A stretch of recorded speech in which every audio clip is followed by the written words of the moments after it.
So that's what doctors used to do. They'd have you pee in a cup and then they'd have someone taste it. Be like, yeah, this is sweet. So you might have diabetes.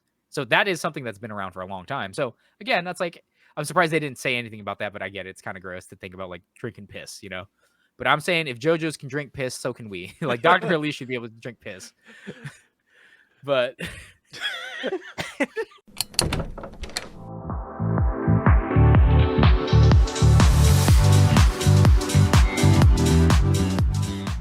hello, everyone. It's that time of the month again. Time for Anime Club After Dark to pop a squat and hit you all with the best and worst of what we've been indulging in recently. I'm your host, John, joined tonight by our durian enthusiast, Chinoda. Hello there. Now, I don't understand why you would look at something that says durian flavor and be like, I need to try that. Look, we were out shopping. I saw it and I'm like, oh, yeah, I haven't tried that flavor before. I've tried the peach. I've tried the winter melon, like everything else. Even the grape, which had a blueberry image for some reason. Like, straight up, it looks like a mana potion blue. It's really weird. That is pretty weird. Okay, yeah. But, like, we saw durian and we're like, oh shit, we haven't seen that flavor before. We need to try this out. Because, like, this brand's pretty goddamn good. Whoops. The brand is pretty damn good, so I was like, oh, alright. Like, let me see how it is. I just opened the bottle and had it. John's probably going to make a clip of that later. Yeah, I mean, it's pretty fun. The reaction that people have to trying durian is always funny to me. Because, as a kid, when I tried durian, I hated it because it smells so bad. Everyone says it's like, what'd you say? People said it smells like raw sewage. And I'm like, It doesn't smell like raw sewage. Like, raw sewage is way worse. But it does smell and have an aftertaste of, like, old boots or old gym socks because it's pretty freaking gnarly, bro. But the actual taste of durian itself, I've grown to like it's more of a custardy taste. It's very unique. I've never tasted a fruit like it. It's definitely something you have to build up tolerance for. I will say that 100%. You are not born liking durian. You have to get used to it. I can't believe people like back in the day have this fruit. They're like, this is a giant fruit and we're starving, so we need to eat. And they smell it. They're like, oh, that's awful. Like, try it anyway. I mean, that's how we've survived as a species. Oh, he fell dead from that. Don't eat that. Oh, he didn't fall dead. Maybe it's edible. Maybe we can do something. You, the first person to discover that cow's milk is actually good must have been real wild. They're like, we drink milk from our moms. What if we drank it from cows? Like, Tim, are you okay? Like, and then they try it. They're like, I have a feeling they were probably doing other things with those cows. I mean, it always boils down to like desperation, right? Like the reason we have cinnamon. Why did people decide, let's eat some freaking tree bark? We're starving. That's why, man. So I get it. But, we're actually here to talk about what we've been watching lately and things to dump on, things we've liked, things we haven't liked. Unfortunately, only me and Chinoda on this anime podcast are watching anime. No, John, you can't say. Listen, tell me I'm wrong. I'm not. You're wrong. Alex is watching like 2 things and actually keeping up with it. Yeah, he's watching like Solo Leveling, and I don't remember the other one he was watching this season. Metallic Rouge. Metallic Rouge, yes. Yeah. A bunch of other stuff he's gonna watch at the end of the season. Doing watch parties in our Discord, which you can join down below. Whoa. Before we get started, don't forget to please comment, like, subscribe. Tell us about our shit takes. Tell us about your shit takes or why your takes are better than mine, because I will fight you on that. And it's true. He goes wild in the comments. Literally, I do nothing but spend my time online typing away on a keyboard. So when he's not building planes. When I'm not, I don't technically build planes. I give tools to build planes. But without further ado, I want to talk about something we didn't talk about last monthly dump, which is Sasaki and Peeps. Can we just? I want to get started with Sasaki and Peeps, bro. It's so bad, but you can't help but keep going back to it because it's like, what are they gonna do this So episode? I remember Sasaki and Peeps. It has its first episode is like 40 minutes long. So I'm like, okay. Normally when a first episode is like feature length, aka an hour long, it's normally really a good show.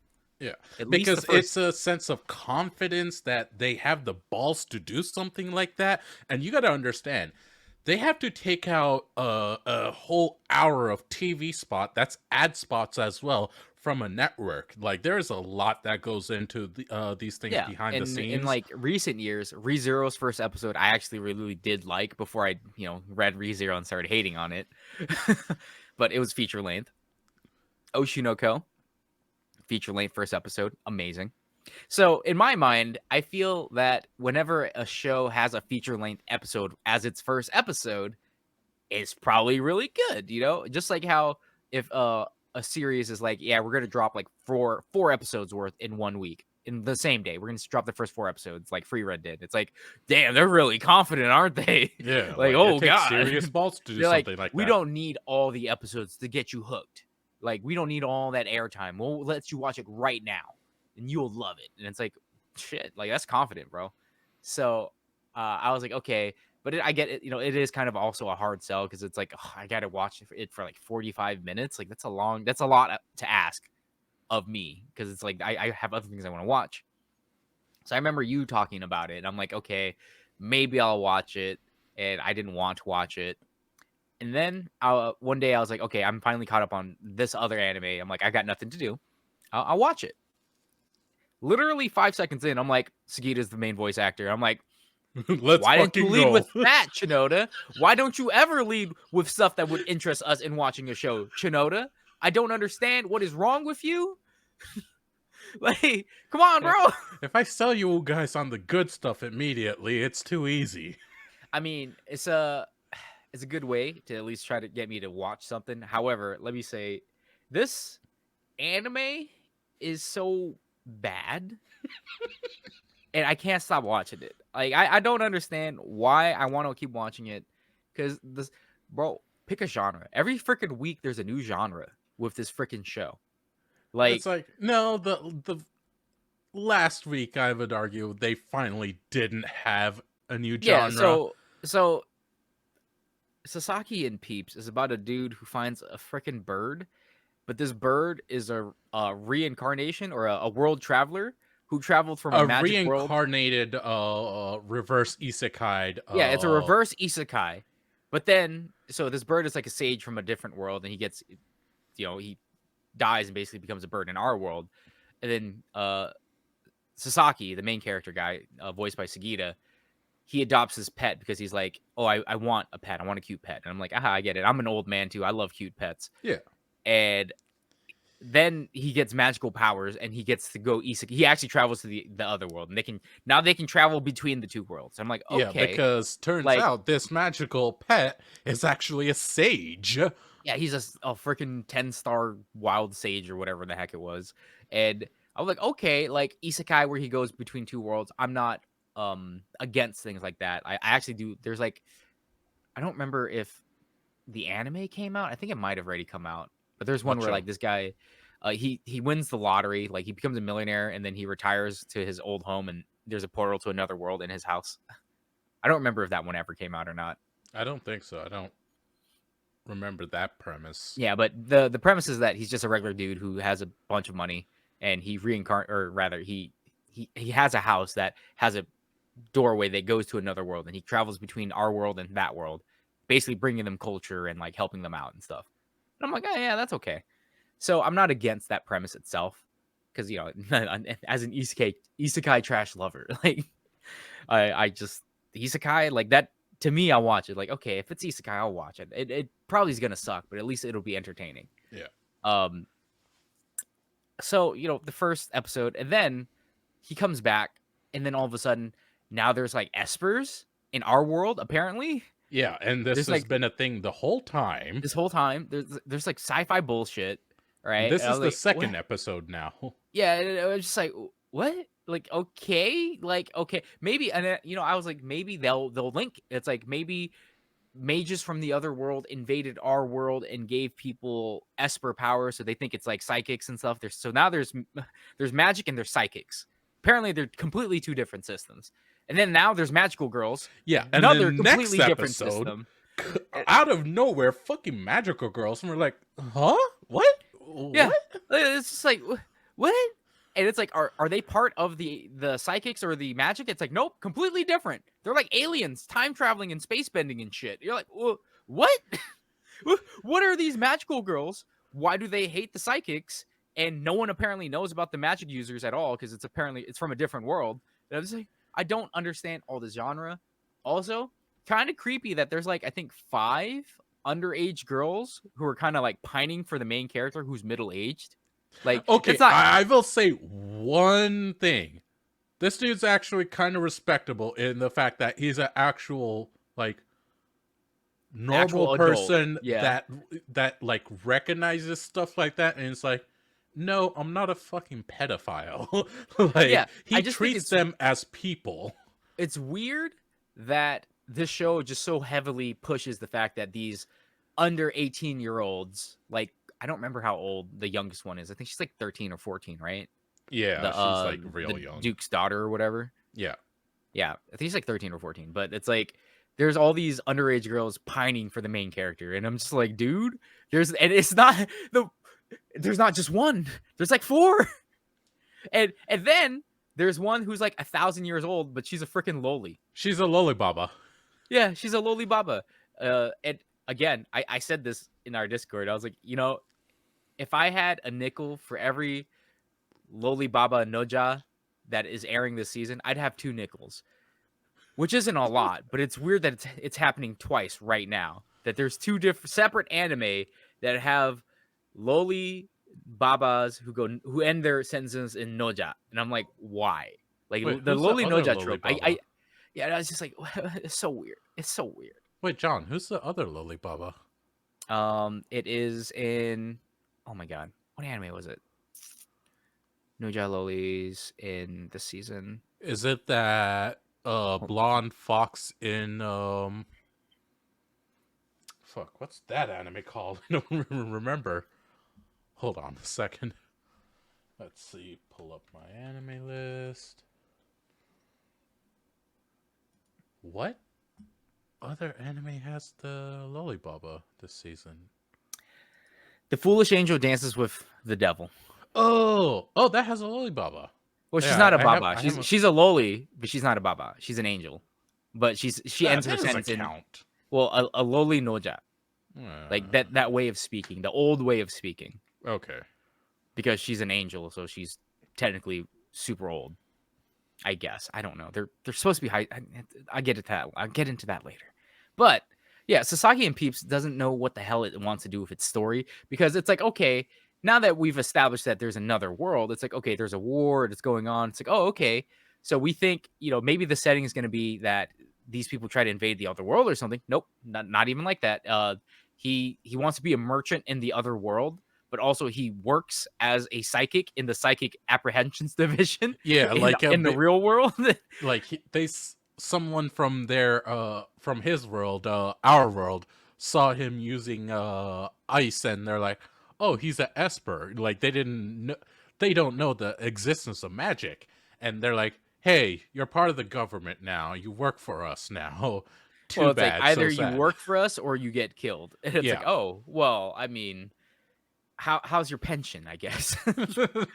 And it's every episode it flips between like, are we gonna do some real world bullshit about magical girls and the psychics, or are we gonna go to the isekai world and focus on the isekai like stuff? And I'm like, I know I'm asking a lot about a show that literally has a bird in episode 3 commits genocide, mass genocide. Yeah, And no that's like, bullshit. Like, it actually does. yeah, a bird literally commits mass genocide in episode 3. And I'm like, okay, I know I'm asking a whole lot about like story and stuff. Same bird But who fucking loves steaks. yeah. And it's like I don't know if the show is supposed to be satirical or not. It doesn't seem like it's supposed to be It takes satirical. itself so seriously is the thing. I don't think it's satirical. But they throw so much crap at the wall to try to see what sticks that it makes me feel like, is it trying to just be self-aware about, like, look at all these tropes in anime, it's bad. But at the same time, how it's written, how the characters are acting, like, it doesn't seem like it's tropey. Like, it doesn't seem like it's a commentary, a satirical commentary on isekai and all this other stuff in general. I don't know. And I hate that every episode I'm like, dude, this is trash. I hate this show. Like it's not great. And then I just keep watching it because I'm like, I gotta see how it ends. I gotta see how this shit fucking ends. This fucking dumpster fire of a show. It's so bad. I have no idea what's going on. I don't even care anymore. I'm just here for the ride. I I Yeah. really am And just like here I'm for the I'm ride just at this point. I'm at this point, I'm in the same boat. I'm just like, whatever, dude. We're almost done with the season. I'll watch it to the end. And I'll give my final formal thoughts on it after. Like, yeah, that was terrible. Don't watch it. So, based off of that, just transitioning along, another one that I'm just here for the ride on for at this point, the instant death ability anime. That is a shame to hear. So I Okay, read, so okay. We all, everyone and their mother knows you've already read it. yes. So I Let to me clarify, say, no, to clarify, I've only read the manga. I haven't read the light novel. of course, it has a light novel. I'm pretty sure it has a light novel. I mean, everything has a light novel generally, but Probably. I didn't care enough to go and see if it had a light novel after reading the manga. So Okay, I'm just putting it in so perspective. uh, quick question: is the manga over? How far did you get into it? I don't know. I dropped that. You don't even remember. I don't even Um, remember. All I the know is inst it's an isekai. So I was yeah. like, I was instant death ability, like I sleep, but it's isekai. I was like, for real shit? For real? Like, hello. Yeah, like, let's read this. Reading it, I thought it was okay. I was just like, there's one underlying story that I'm very interested in. Which one? I don't know If how it's, far the anime has gotten because I didn't know it was. I I think completely it's skipping a lot of things. no, it's not. I guarantee you, at least in the manga, it seems like it yada yadas over a lot of stuff in the manga too. So I don't Wait, think it's so it's not? maybe I don't know. The thing that I want to talk about for instant death ability, it's kind of it's spoilers. It's something that happens later, but I don't know how far the anime is. Just But talk about. essentially, Okay, I don't care. This I don't have enough investment in this to okay, actually so care. instant Anyone death who does ability, it's listen will I think John, if he doesn't mind, will put a timestamp up on the video where you can no, skip I'm not to. going to spoil it. I'm just going to say, so for instant death ability, uh, quite literally, it's about a dude who has the skill of instant death. Like if anyone shows him any type of hostility, like they think if they ever think I'm going to kill this man, you instantly die. That's his power. Yeah.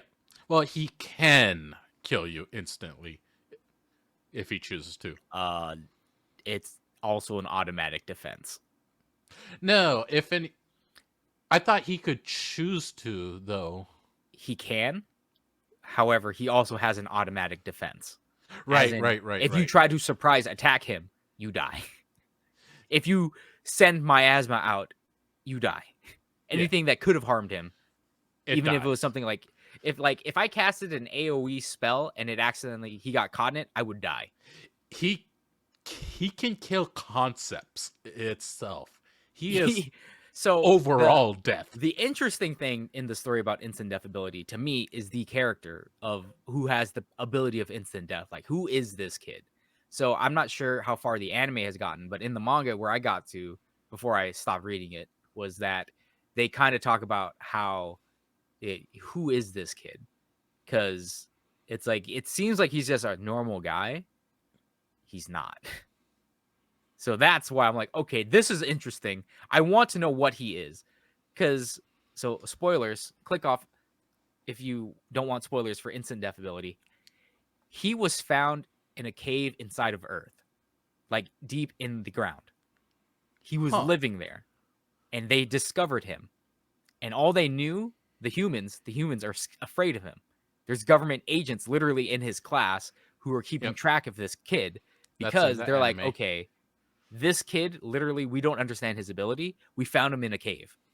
We don't know why he exists. And it's like, what is he? Is he literally the god of death himself?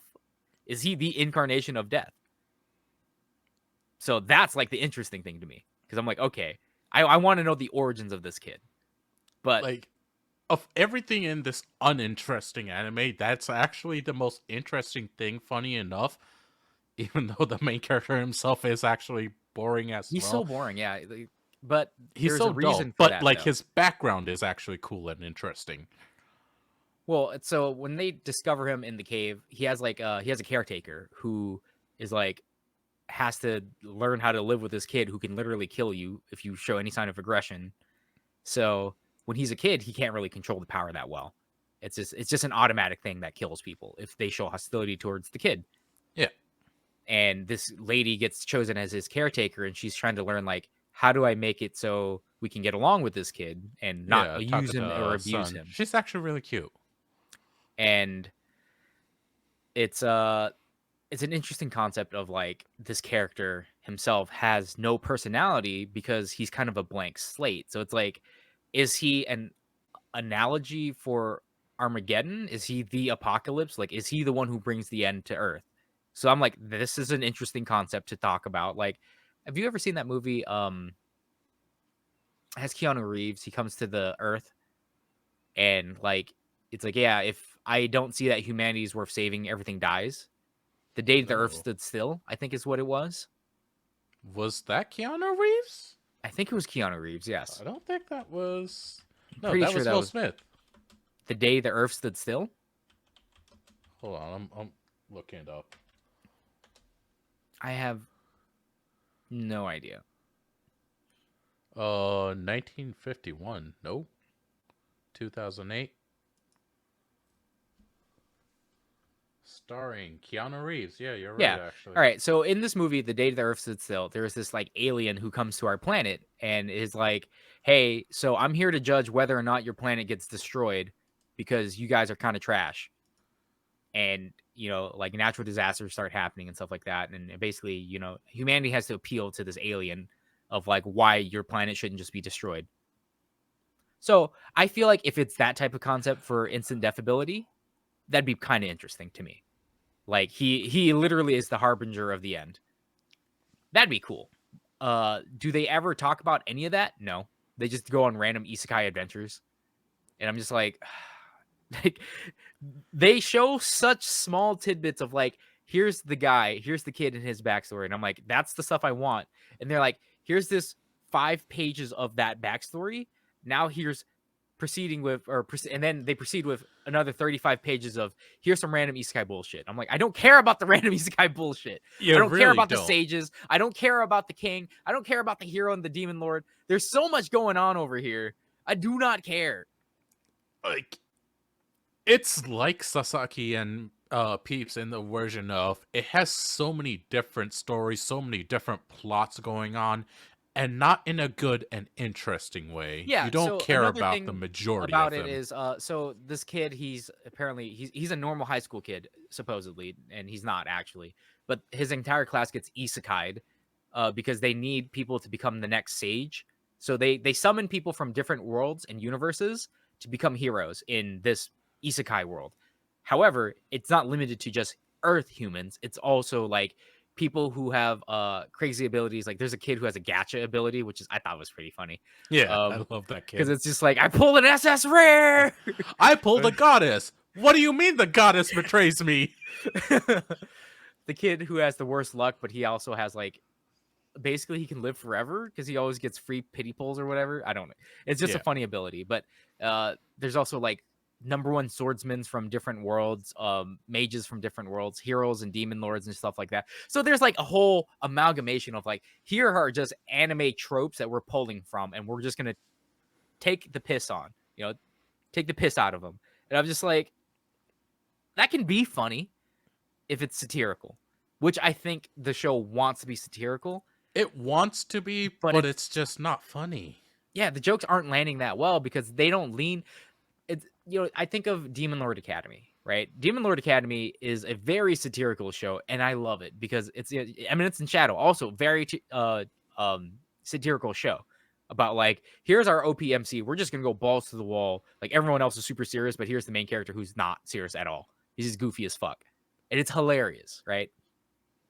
So with instant death ability, it's like the fact that they're trying to hide an actual story behind the main character, and then they just do the random isekai bullshit. I'm just like, it's clashing. It doesn't really work very well. I I completely forgot that it was airing. To be honest, I'm pretty sure I Yeah. talked about it on my rapid fire round during the preview, but I wasn't looking forward to it anyway because again, the manga I was just like, yeah, it's kind of whatever. There's one thing that's interesting in it, and they don't care to explain it very much at all ever. Yeah, I'm unfortunately watching it and I'm regretting it. It's Is it? it's Does it bad. have any redeeming qualities at all? Like, is there any? Is the music good? Is the animation good? No. Nothing. Nothing. There is nothing. And you know me. You guys know me. I can excuse a lot of things. I will give like any reason. There is nothing to this. Like, holy shit, it's just so bad. And like, they have so many like info dumps they show on the screen. Like, this character Oh can my do this, god! this, this, and it's Yeah, like because five every seconds episode later, that there's character's dead. It's like, yeah. it's like They so kill off many things characters don't so matter. quickly in that show too. Oh, all right. Well, if you got nothing else to add to it, like I need to talk about another show that sucks, but also like doesn't suck. So I remember we were both watching Doctor Elise, right? The Yeah. first two episodes, and we're like, this show kind of fucking sucks. Like, it's kind of terrible. Um, I have Well, I since didn't think learned. it was terrible. I just didn't think Well, it was anything the first to two write episodes home are about. kind of rough, in my I opinion. remember we were making fun of it because we both understand how airplanes work. Yeah, And like so. I have recently learned, or I have learned since started watching Doctor Elise. It's apparently a manhwa. It's Korean. oh, Yeah, huh. I was like, that's weird. They another. I was like, again, weird that there's two Korean shows or Korean based anime airing right now concurrently. They're solo leveling and apparently Doctor Elise, and I'm like, what? It's a You manhwa? know, it's That's really weird. weird because this doesn't read like a manhwa at all. I Yeah, mean, I like the writing itself, and they also localized the names to Japanese names. Like when they were in Japan for her, she was in Japan and stuff, yeah. even though she's supposed to be Korean. But I was like, okay, but I digress. Yeah, it's super goofy because it's like it starts off with the whole plane problem and like blowing, like it literally just drops out of the sky for no reason, and it was like, and I felt so vindicated because there's so many people in the comments going, "That's not how planes work, you dipshits." Like a plane doesn't just suddenly just go start cruising and then all of a sudden, it just like drops and starts rolling around. It's like that's not how that works at all, dude. Like momentum doesn't exist, inertia doesn't exist. Even if the engine's cut out, the plane is built so it can glide. That's how planes are built. You can still glide while not having an engine. Not very well, but you can still not. You won't just like instantly drop out of the sky. Like you, it's not It's like not a brick that's gonna fall. yeah, it's not like you just turn off the momentum and gravity just pulls it straight down. Like no, dude, that's not how it works at all. So I was like, that's super ridiculous. And then I also found the entire premise is so it's an isekai, and It's a two-time it's isekai. a yeah, it's a reverse isekai. So it's about this girl, Elise, who is part of this like fantasy world that I don't know how the fantasy world is because it's like it looks like it's supposed to be medieval times, but they have modern science? Question mark. They also have magic in like very specific cases. Did they have magic? I didn't remember seeing magic. Yeah, because the prince had an artifact that changes how he looks, Oh, remember? that's right. Yeah, That's so they right. do Yes. have some type of magic in there as well. Yeah, it's so it's like this kind of fantasy world, medieval fantasy world that she's from. That's kind of not fantasy. I'll get into Yeah. that later. Very modern in Uh, some aspects. yeah, and she reincarnates into the human world, and then she becomes like a doctor in the human world, and then she dies in this plane crash that made zero sense, and goes back to like uh back to before she died in the fantasy world. Yeah. The difference here is that she spent like 20 or 30 years living in our world, Yeah, and as a basically, very successful surgeon. yeah, an orphan surgeon who had to learn like humility and stuff, which is great. It built her character Yeah. in our world, and You then actually see her a little bit of her character beforehand and like how she was. She was a terrible piece of shit. Learned humility and goes back into her world like yeah, being a completely different person yeah, with she's a all the lot more memories. gentle. She's actually caring of a person now because she She's was an such a actual success. doctor, honestly. Yeah, and I'm just like, okay, that concept itself is fine. I actually do like that aspect of Elise, Yeah. but the fact that so she comes back into the fantasy world, and now she's like, I want to be a doctor. I'm gonna, save people's lives and be a good person. And it's like, okay, that's fair. She has all this random medical knowledge, and it's pretty accurate to the show. They did think something about pancreas. They had to do a splenectomy in the show. And I'm just like, I've had a splenectomy.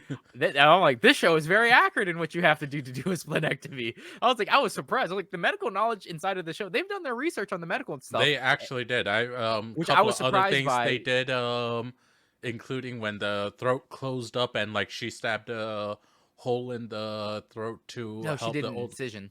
incision, I'm sorry. Yeah, Um into the airway into the airway. and Like there's used a lot of a straw. correct Yeah, knowledge in yeah. there. And I was just like, oh, and they talked about diabetes. And I'm like, hey, I'm a diabetic, and they talked about a bunch of other stuff that's related to me. Like, I have medical knowledge about this because these things happen to me. I'm like, wow. So you guys didn't do any research on how airplanes fly, but you did your medical homework though. So hats off to you. I mean, Um, they did the things that matter to the character, so I'll yeah. give them that So at I'm like, least. okay, at least the medical knowledge is like not just a bunch of random bullcrap. But you know what is a random bunch of bullcrap in the show? So this girl who was known to be terrible now all of a sudden is a genius like surgeon doctor. Okay. And they're just letting her perform surgeries like just without she okay, so here's the deal. She goes to the king and it's like, hey, I don't actually want to get married anymore. I want to be a doctor. And they're like, okay, we're gonna put you in the worst hospital ever, the Teresa Hospital. And then I'm like, really, buddy? The Teresa Hospital? Oh, on the nose there, don't you think? Mother Teresa. Like, I Just a get little it. bit. She's a good person now. I get it, dude. God, they're so the show is so bad in so many different ways, but also really good in such other different ways. And it's such a weird thing to feel. But so she goes to this terrible hospital to work for, like the hardest hospital to work for.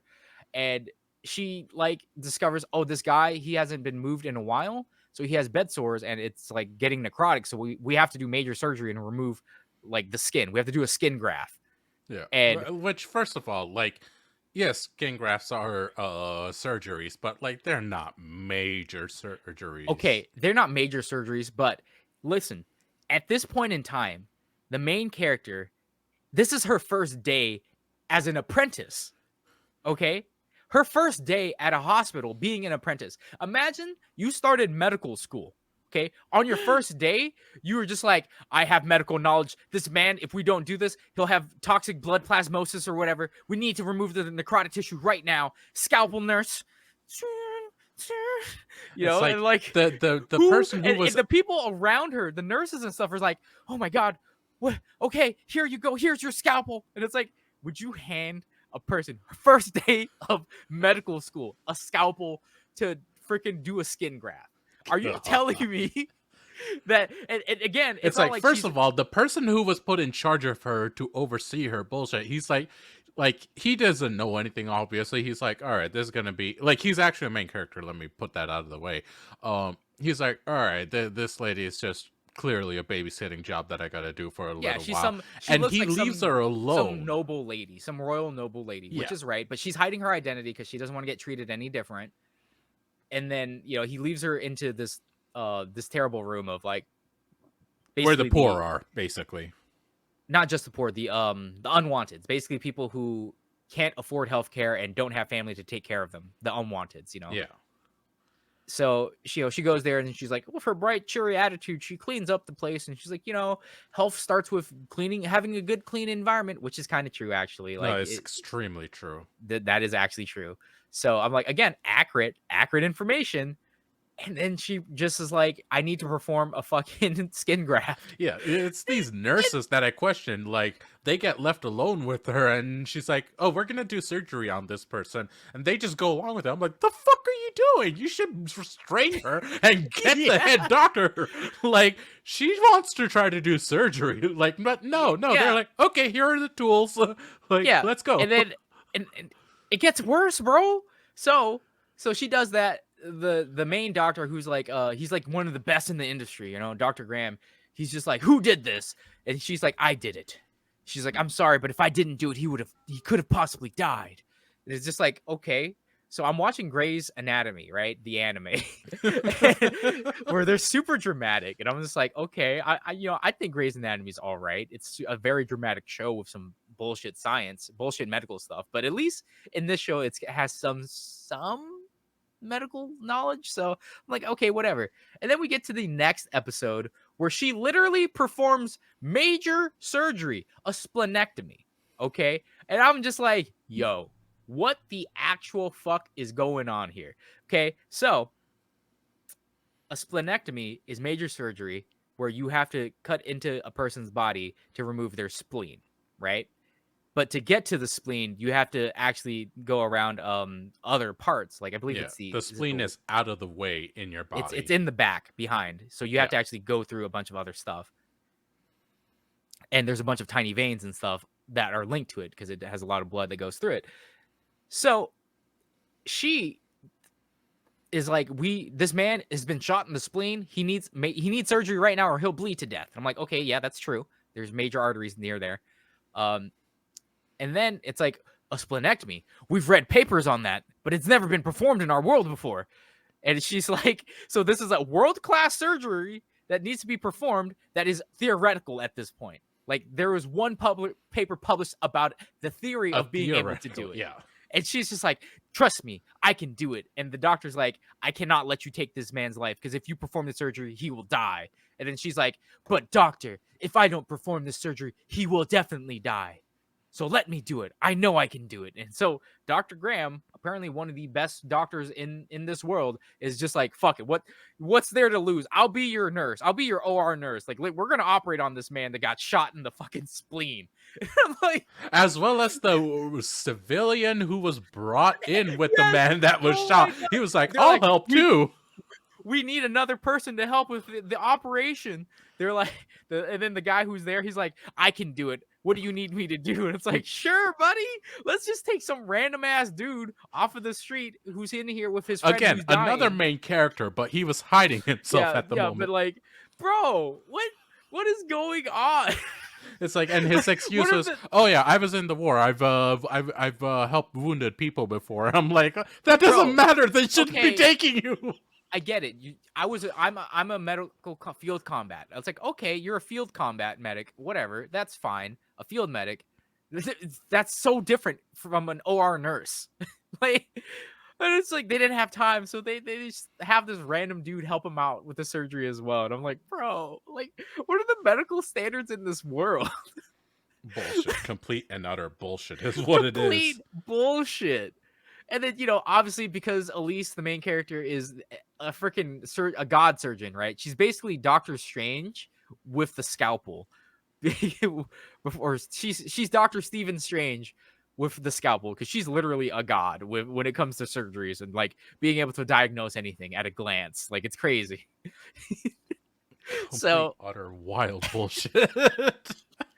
and I'm just like, at this point, I'm like, dude, I'm so upset that she's just getting away with this shit, and people are just like, "Oh my god, she's a medical prodigy. The thing She's a is, 1 she's in 10 million. succeeding Oh in my god." everything. So, Yeah, like, but the she thing is, gets like, her. She gets to what get away with kind it.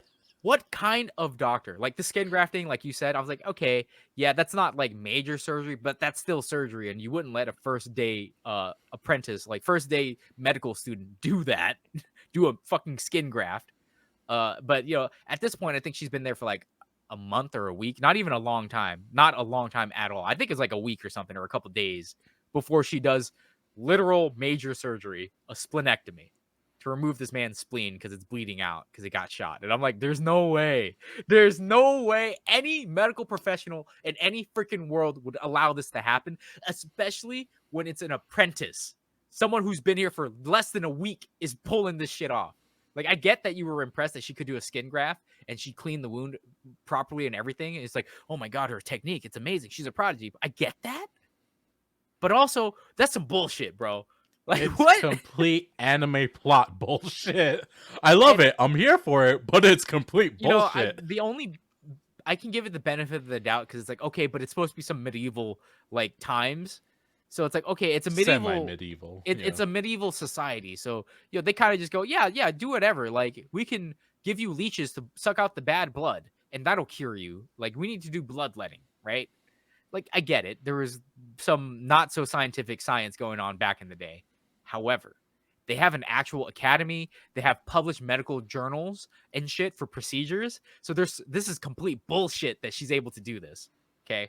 And, and the next like ridiculous surgery that she does is there's this Duchess who's like, she has Parkinson's, I believe, early onset Parkinson's. Yes. And it's like, she's at a royal ball, and then all of a sudden this Duchess is like, she's choking to death on food because she has Parkinson's and she's losing motor function of her body. So she very can't real breathe. by the way. Also, yeah, again, good medical knowledge. So what happens is Elise is like, oh God, we have to save the Duchess.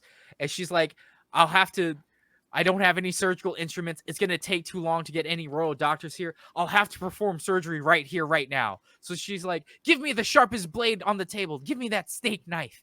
And then she's like, give me that alcohol. So she like sterilizes it with freaking alcohol that's at the table. And then she performs, I don't know what, tracheotomy, whatever it is. She opens the airway so the Duchess can breathe and puts a straw in there. And she's like, this is the best I can do she's not in an operating room. She has no nurses. She's literally using a steak knife or something and using alcohol to sterilize it. It's like, bro, this is the most botched backyard surgery I've ever seen in my life. And she's doing this in front of a bunch of nobles. And I'm just like, and it's successful. She saves the Duchess. And I'm just like, bro, what the actual fuck is going like, I get it. And dude. this is the first time this has ever been done in this world. Again, a tracheotomy or whatever it is, first time it's ever been done. Freaking, and she did it with a fucking steak knife and some alcohol. And she's like, they're like, oh God, she assaulted the Duchess. You were trying to kill her. And it's like, no, I was saving her life. And then it's like proven that, no, she actually saved her life and she submitted this. She's actually not guilty because, no one at this point knows that Elise is a medical genius, only like because she had that hidden identity. Yeah, so there's like one or two people that like recognize, oh, she actually has something behind her back. So here are so far in this show, these are the 3 points of major surgery she's done. All right. A tracheotomy, whatever. I don't remember the actual. She opens the airway, right? She does the skin graft, and then she does the splenectomy. And I'm just like, what? Well, I get that she's a medical genius, and they just keep showing us how much of a medical genius she is. Like, yeah, that freaking 5-minute sequence in the beginning of the first episode that shows she's a world-class surgeon, speaking German, by the way. She knows English and German because she's being flown out to Germany to get awards and stuff, I guess. And don't forget, she diagnosed diabetes in the king. Yeah, but I'm saying major surgery. Okay, yeah. Being able to diagnose diabetes has actually been something people have been able to do for a long time, actually. And I'm surprised they didn't do the urine test. People with diabetes, they have sweet urine. Oh, yeah, I have heard of this, yeah. Yeah. So one of the tests they used to do was, like, you'd give them a urine sample and they'd, like, take a taste back in the day. Really weird, but man, it was before we had the sugar strips and stuff. Yeah. Before that was invented. So that's what doctors used to do. They'd have you pee in a cup and then they'd have someone taste it. Be like, yeah, this is sweet. So you might have diabetes. So that is something that's been around for a long time. So again, that's like, I'm surprised they didn't say anything about that, but I get it. It's kind of gross to think about like drinking piss, But I'm saying if JoJo's can drink piss, so can we. Like Dr. Elise should be able to drink piss. But bro, that's a clip right there. Fucking JoJo's. So, I I dunked on the show so much, but I'm enjoying watching the show because I'm like, okay, crazy medical stuff aside that she's able to just do this. I actually like the development of her character, and I like how she's trying her best to Yeah, be a better she's person. honest, and it's really heartwarming to see. She just wants to be the best she can be, and she's raising everyone along with her Yeah. in those terms. There's also the fact that so oh shit, what was I gonna say about it? Oh, I remember. So the fact that she went from like book story evil, like she's such a villain. Like they show us flashbacks of how she acted when she She was a literal in her bully. first life. Yeah, She was like a stereotypical like villainous character, anime trope villainous of like she spiked one of her rival love interests, spiked her tea with like pepper. yeah, black pepper, literally grinded Yeah, it out. she literally stepped on her dress to make her fall and be like, "Ho, ho, ho, you How fell! How did you undignified. fall?" Yeah, and I'm just like, so the fact that she goes from being that type of character to being this now all of a sudden medical genius who's super nice to everyone and just like wants the best for everyone, that is so jarring. And I'm surprised no one else in the universe is being like, she's had too much of a change because that is a dramatic change, bro. That is such a dramatic change. No one else is questioning it. It's so weird. Yeah. It's weird, but at the same time, I would get it. It's like, oh, this I person's not a mean, piece of shit anymore. yeah, I'm yeah, not gonna it's a question great it. thing. It's like she's not a piece of shit anymore. That's great, but also that's such a jarring change in personality. Like I'm surprised no one questions it. I guess they just go expect everyone and everything to go along with that. Yeah, and they keep, and the reason why I keep watching the show is because they show when they do show the flashbacks of her being evil, they show her being so uh sad and upset about how terrible of a person she used to be. She's like, it's very empathetic of like Yeah, understanding, looking back on your past behavior and being like, you know what, it wasn't right of me to be like that. I used to be a huge piece of shit. And I'm like, I can resonate with that. I can understand how she feels in this moment about regretting what you used to be in the past and doing fucked up shit. So it's like that's why I keep watching it because I'm like, there is a silver lining to this stupid medical bullshit. Like the medical stuff, I'm just like, dude, whatever. Like I can't believe I can't watch this seriously. But the rest is really good. The character development and stuff is really good, and I'm very surprised that it's a manhwa because it does not look or feel like a manhwa because it's not taking 1,000 and it's pages not to written get like anywhere. one either. That's the Yeah, it's not main thing. stereotypical at all. So that's another shocking thing to me. Not that that's a bad thing, in my No, it's opinion. not. I wouldn't say that it's a bad thing, but compared to like Solo Leveling, I know where Solo Leveling is going to end this season, and I'm like, yeah, that was really slow. I kind of wish they ended it somewhere a little bit further than where they're going to end it, but I'm like, where they're going to end it this season for Solo Leveling, for example, is going to be the right when the story starts for Solo Leveling. So in That's what typical I've been manhwa hearing. fashion, here's the first 100 chapters to get you. That's the prequel. Now we get into the real story.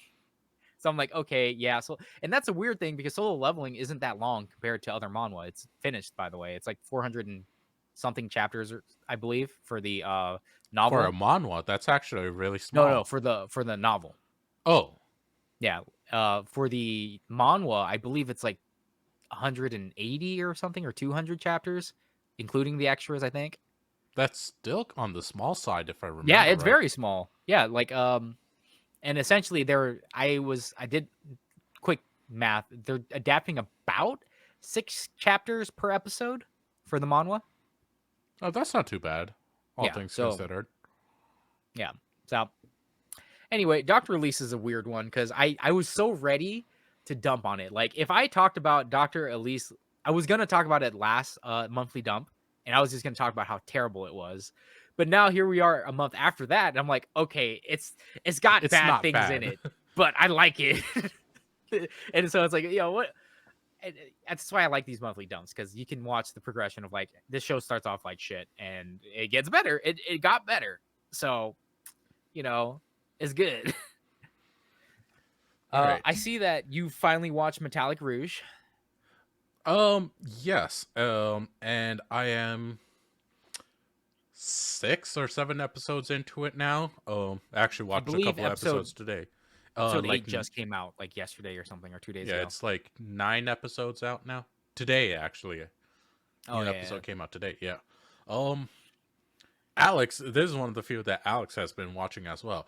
And I will agree with him on the fact that this is so fucking good. Like holy shit. Yeah, I It's told you guys. literally Blade I Runner and what was the other one? Blade Ghost in the Runner Shell. and not Ghost in the Shell. There was another one that's basically like it. Um 86. no, not 86. Not an anime, another live action movie. Oh, I was talking about the central theme of 86 is like, hey, um, oppressing a certain group of people is bad. Oh. Well, I mean, it is that as well. But that's Blade Runner. This is basically Blade Runner, the anime, but like extended and with Yeah. women only. And holy shit. Have It's you been not watching just it women in only, by the Japanese or way. English? I've been watching it in Japanese because, I basically watch everything in sub. But I've heard the dub is actually excellent as well. Now, I like this. I like the English dub. no, I've heard really good things, which is like I'm probably gonna check out the dub as well sometime whenever I have the time. One of the things I especially love about this, the OST. Holy shit, It's the really good, songs they right? put in, and like it's in English as well. I'm like, oh, wasn't expecting that, but Now I'm fine the with that. I do think that the OST is a little bit silly because like there's a certain song like the fight song is like now is the time for fighting. Da da da da da da da da. It's like they literally say now is the time for fighting. I'm like, bro, It's so cheesy. it's so But you don't even cheesy. care because like the beats kick in, the Yeah, no, rhythm kicks in, and it's it's like good, but you I'm get just in like, the bro, it's silly. mood. It's such a silly song. No, But but I more know, than just yeah, yeah. that, the animation of this, the story, the pure quality, even the voice acting. My God, did they pour love into this? And you can tell that this is a passion project. Well, yeah, Because, I mean, it's Studio Bones released this anime. It's an anime original by yep, Studio Bones to celebrate their 25th anniversary of the studio's founding, I believe. So it's like it is a passion project, obviously. Like I said, I first watched it. I was like, "Yo, this is Blade Runner. I'm watching Blade Runner, and I love Blade Runner. It's like one of my it favorite quite freaking literally movies." is Blade Runner in terms of story. And yeah, like it's about a freaking neons and this other. And I'm really glad that you guys have enjoyed it as much as I have, because there's typical anime bullshit that's going on, but I think that the overarching story is pretty. It's not anything new. Yeah, It's like it's literally Blade Runner. If you watch it's Blade literally Runner, just Blade Runner. any Yeah, version of Blade Runner, you're watching this series as well. I didn't watch Black Lotus. Which is Black the Lotus was still it's still basically the same thing. yeah, but I know that was the actual Blade Runner anime that came out, but I didn't actually watch that one. It wasn't even like anime long. It was much shorter. It was like 3 OVAs or something. I believe. Let me look it up. But yeah, I'm looking at the Crunchyroll like reviews and like Mal and stuff. A lot of people think it's like, yeah, it's kind of just whatever. And I'm like, I think people are judging it too harshly because yes, it has stupid anime bullshit tropes. Yes, the story is not anything unique. About like the chosen special neon, this one person who's apparently doesn't have the Asimov code. But I'm like, the story itself and the execution, I think are fine. There's nothing wrong with the execution. The actual story type itself may be, a little bit redundant, I guess, because like the fact that the main character is someone who is an Aeon and she has to go and collect other Aeons, basically these like androids, not androids, yeah, they'd be androids. These androids that they use that are being oppressed by society, and this main character is one of the androids that can don't have to listen to the Asimov code, which the rest of the androids do. So she can go against humans' orders. So it's like she's challenged with the fact that her people are oppressed, and she has the power to make it so she's not oppressed. But that would mean waging war against humans. So it's like, do I let my people continue to get genocided, or do I genocide the humans? And it's like, it's a moral quandary, because it's like, well, I don't want to genocide anyone. I want everyone to get along. And it's like, okay, you want everyone to get along, but the world's not that nice. Sometimes you can't get along.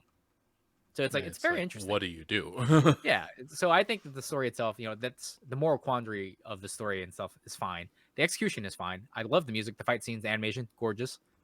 So I'm pretty hyped for the show. I like watching it. I understand people's misgivings with it as well, just because it's like, again, it's not anything new. It's not, but anyone who's asking for a recommendation, I would ask, have you watched Blade Runner? Do you like it? Okay, go watch this. It's the same thing, but it's really good. Well, let me. I will say I love Blade Runner a lot more than I like Metallic Rouge, because it's not the same story, because it's got anime bullshit. But I think that if you liked Blade Runner, you'd probably like Metallic Rouge, because it kind of falls under the same tropes and stuff. Yeah. So By the I'm just way, glad everyone Black else is like, Lotus is 13 episodes long. yeah, that's a traditional anime airing schedule then. Yeah. Um, but yeah, no. Metallic Rouge, please go check it out. It is 100% worth it. Uh, yeah. John. All right, let me talk about The Foolish Angel Dances with the Devil. So Okay, so you said in our chats that this actually redeems itself a bit. I Sell know it that to a me. lot of people had a problem. So I read the manga, or I'm reading the manga. I'm not caught up on it anymore, but I have read the manga past the point, past where the anime is going to obviously end. So I know quite a lot about the story.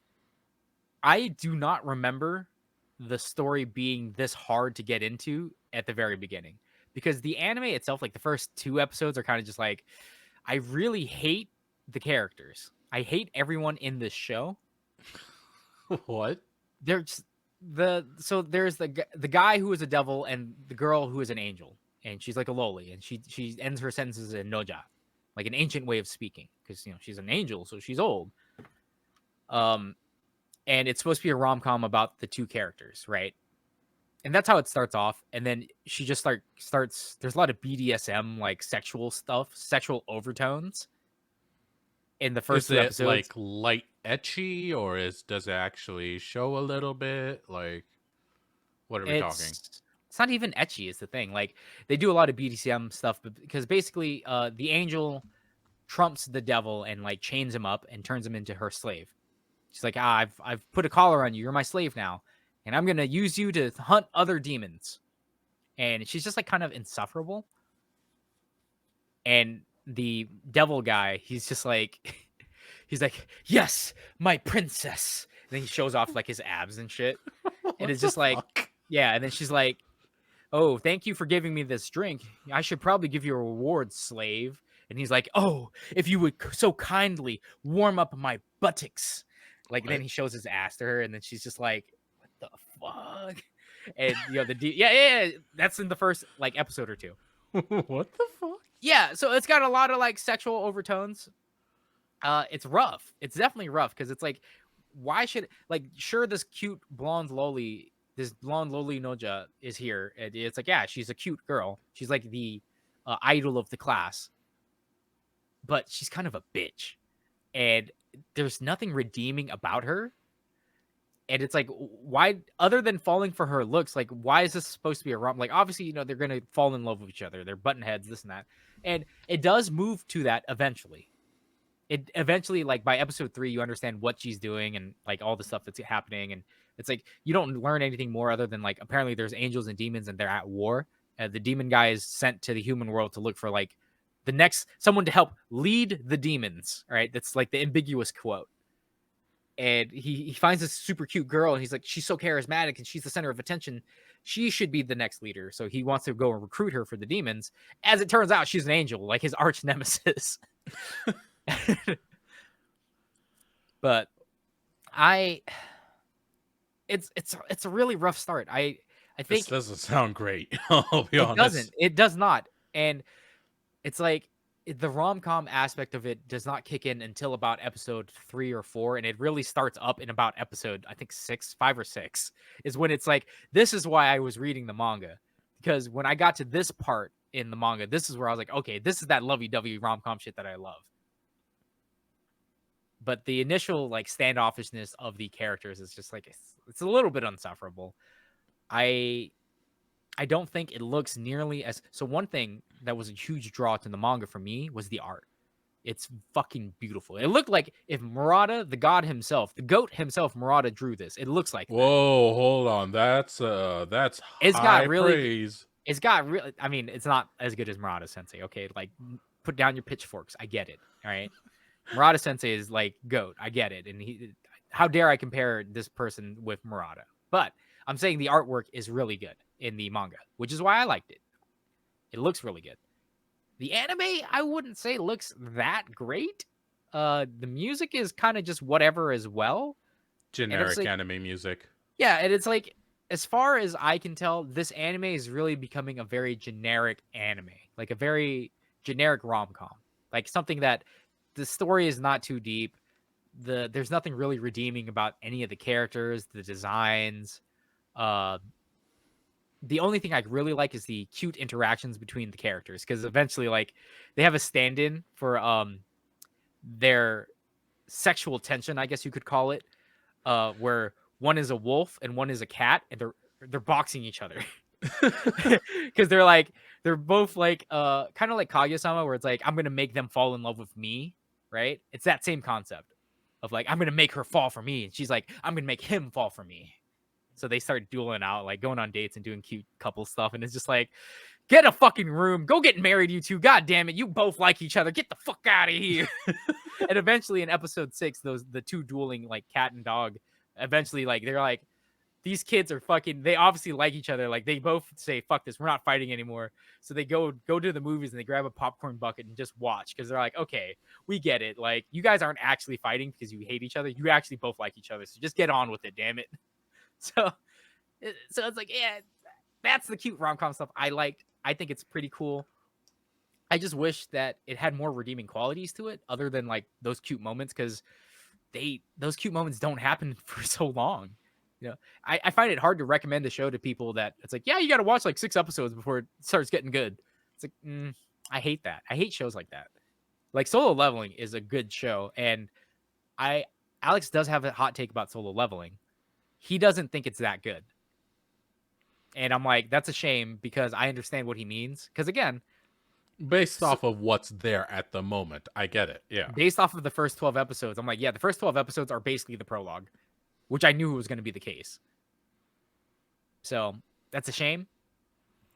Because everyone kept hyping up Solo Leveling as well. And don't get, again, put down your pitchforks, internet. I like Solo Leveling. In fact, I liked it so much, I went and read not only the manhwa, but I also read the novel. I'm there with you. I like it. It's a good story. I am highly disappointed that regardless though of how much I like the story, I'm disappointed that the anime is taking such a long route to get to the good stuff. Now, going back to Solo Leveling real quickly, just quickly. Do you think there's anything they could have cut out or changed to make it go faster? They have cut out quite a lot actually. There are certain Oh, moments that they really? have cut. Yeah, they've cut out a bunch of stuff. Because I had to go back and read Solo Leveling, and I was like, I confirmed it. It is pretty slow in the beginning. It's a slow start.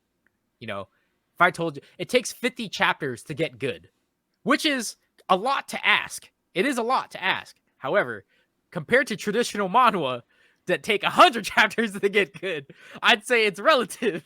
The comparison is Literally, it takes much half the less. time as other manhwa to get good, okay? I don't have to read 100 chapters of a manhwa. I have to read 50 for it to get to the real meat bones, you know? So, that being said, like, it's a good story, guys. Trust me. Like, just trust the process. Season 2 is going to drop, and you'll be like, it is going to get even crazier. Just trust me on this. A1 is doing a fantastic job with the animations. The fight scenes are amazing. Hiroyuki Sawano on the soundtrack is god tier. Oh my god, let me tell you about how many times I rewatched episode 6. Like, bro, bro. And let me tell you, that so at the end of I'm done talking about the Foolish Angel Dance with the Devil. Like, if you want Okay, to go okay. Let watch me a ask real quick because I actually want to ask something about that. okay, Um, is it worth it? no, I wouldn't say so. I think it's mid tier at best. Like, if you're a sucker for rom com and you like Kaguya-sama or Uzaki and stuff like that, this probably isn't going to be for you because it doesn't lean into it like those shows do.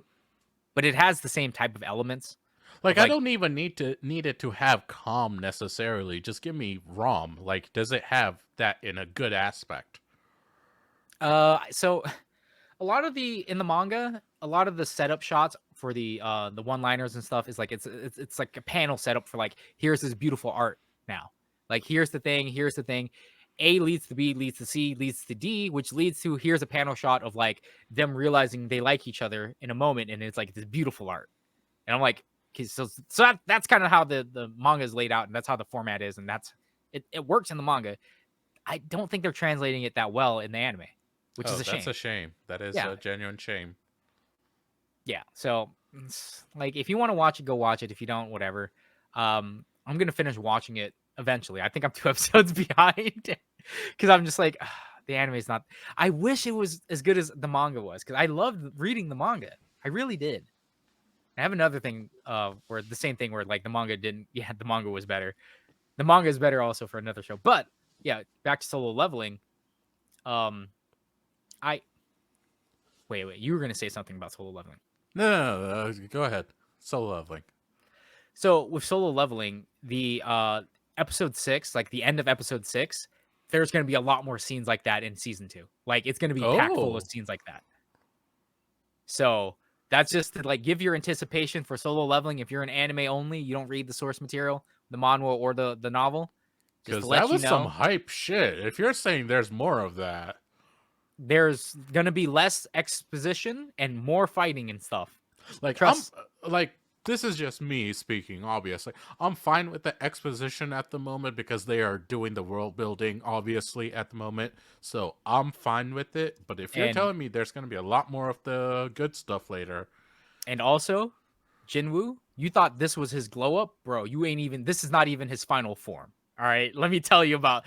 I'm gonna just leave it at that. All right, for all you Solo Leveling fans who know, you know what I'm talking about. Right, this is not even his final form, bro. what Oh is man, does he still have the training wheels on? he still has the bro. You're not gonna get to the training wheels coming off for like 2 seasons. Oh my god, what? Bro, there's so much to the story, man. There's so much. Oh, damn. I wish you guys fucking read it, but I'm hyped for it. The production of Solo Leveling has been really good. And I just wanted to voice Alex's complaint because he's only been watching Solo Leveling and Metallic Rouge as far as I know. So Okay.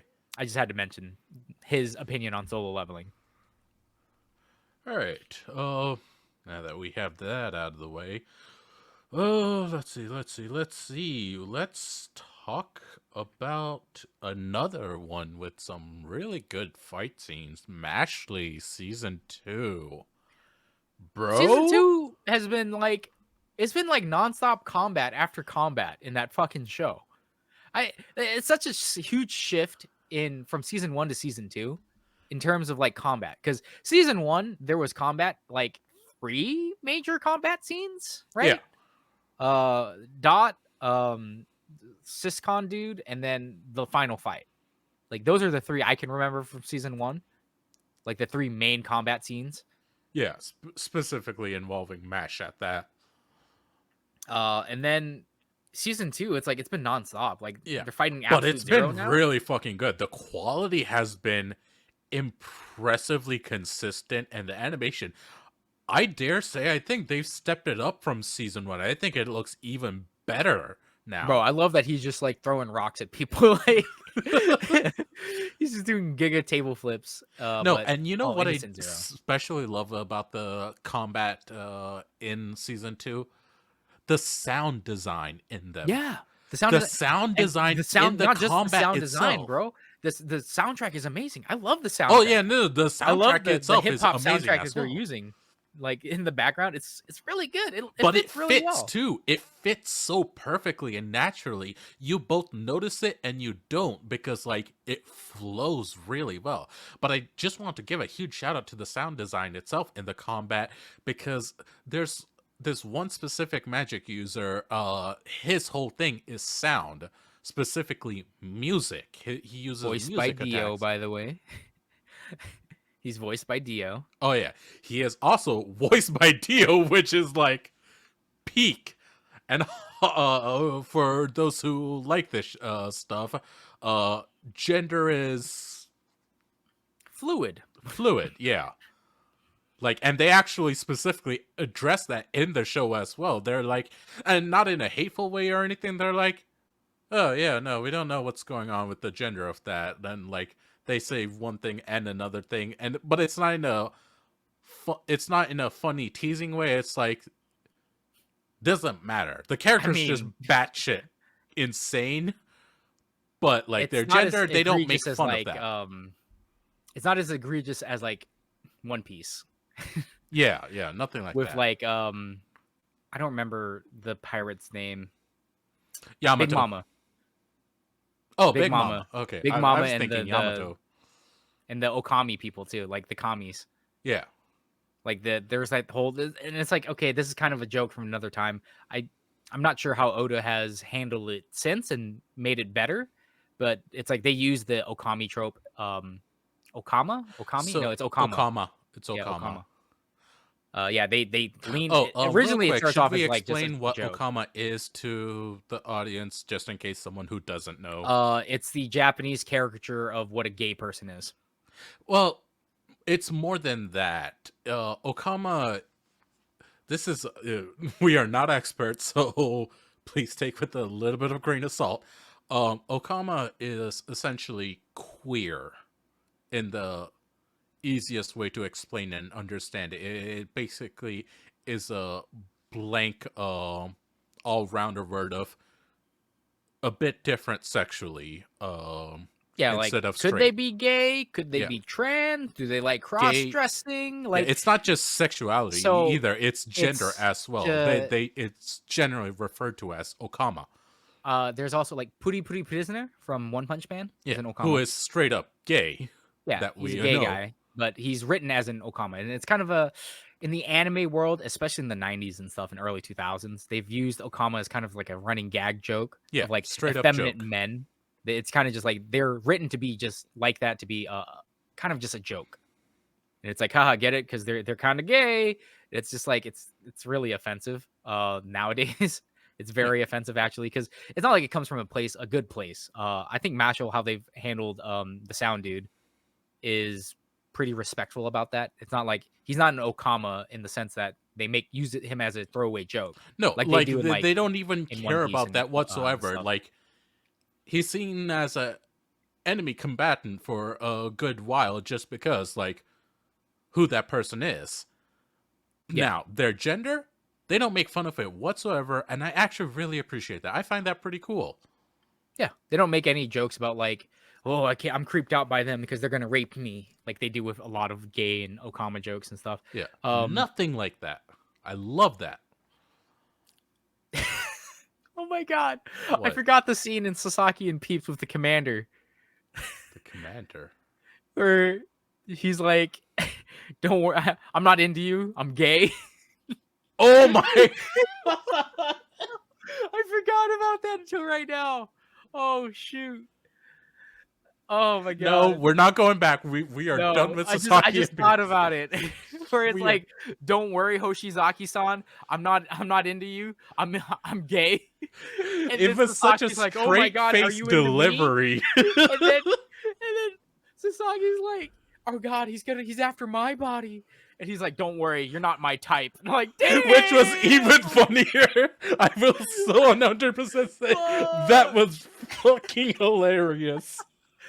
Yeah.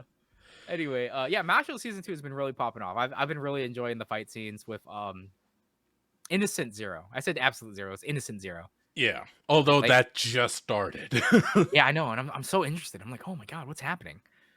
So, Can't say Um, too much about it, but like the quality is even better. The story's actually really popping off now that they've it's not much of a spoiler because like you find out very early on, uh it gets revealed to basically everyone that Mesh doesn't have magic, but like turns out he actually has a lot of supporters behind him, including not just the ones he made along the way, but just a lot of other people that well, have been thinking. hidden under the veneer of the comedy, it's truly a shonen because it's about Mashal is a guy who's growing up being discriminated against in a magic filled world because he has no magic, but Yeah. through sheer power of will and determination, he is showing that you don't have to be limited by things like that, Yeah. by And society's when we say perceived like discrimination, notions. we don't mean just regular discrimination. I mean, if you Like don't it's have magic, you were genocided. yeah, you're literally gonna get killed if you don't have magic. So, a typical shonen trope of like, if as long as you put your mind to it through hard work and determination, you can achieve anything. Which is, that's the moral of the story, which is a really good thing, and I Yeah. actually do like the commentary about that. So it's like there's comedy elements to the show, but there's also that shonen writing that's also pretty awesome. And again, coupled with the good animation, the good music, and all these cool fight scenes, it's pretty solid. I'm very surprised at how much I've come to like Marshall compared to like when it first aired. I was just like, another Initially, it shonen. was just a fun joke anime, but Well, like it's initially I saw it. grown. I remember, I believe it was you that was talking about it when Mashle Yes. season 1 came out, where I was just like, in my mind, I was like, yeah, it's kind of just it's another run of the mill shonen, like these are a dime a dozen, who cares? But I've actually grown to really like Marshall. It's really cool. It's really fun. Everyone I know loves it. I've seen cosplay for it popping up a whole lot, and that's how one of the ways I know it's getting really popular because like, you know, cosplay doesn't just spread like that from nothing. I mean, Yeah, when there's a lot of it, when you go to you a know the convention, community yeah, is loving when it. you go to an anime convention or like a nerd convention, and you see a bunch of cosplays of a certain series, it's very popular. Like when um Beyond the Horizon, is that what it was called? Yeah, Kokai no Boundary? beyond the boundary. Okay, Beyond the Boundary. When that Kara no Kyokai. Sorry, I was like, I know the Japanese name. When that one came out, it was extremely popular. Like everyone cosplayed that girl, the freaking girl. And it's like, okay, I get it. Like, Kyoani, beautiful animation, as always, with her little bug eyes.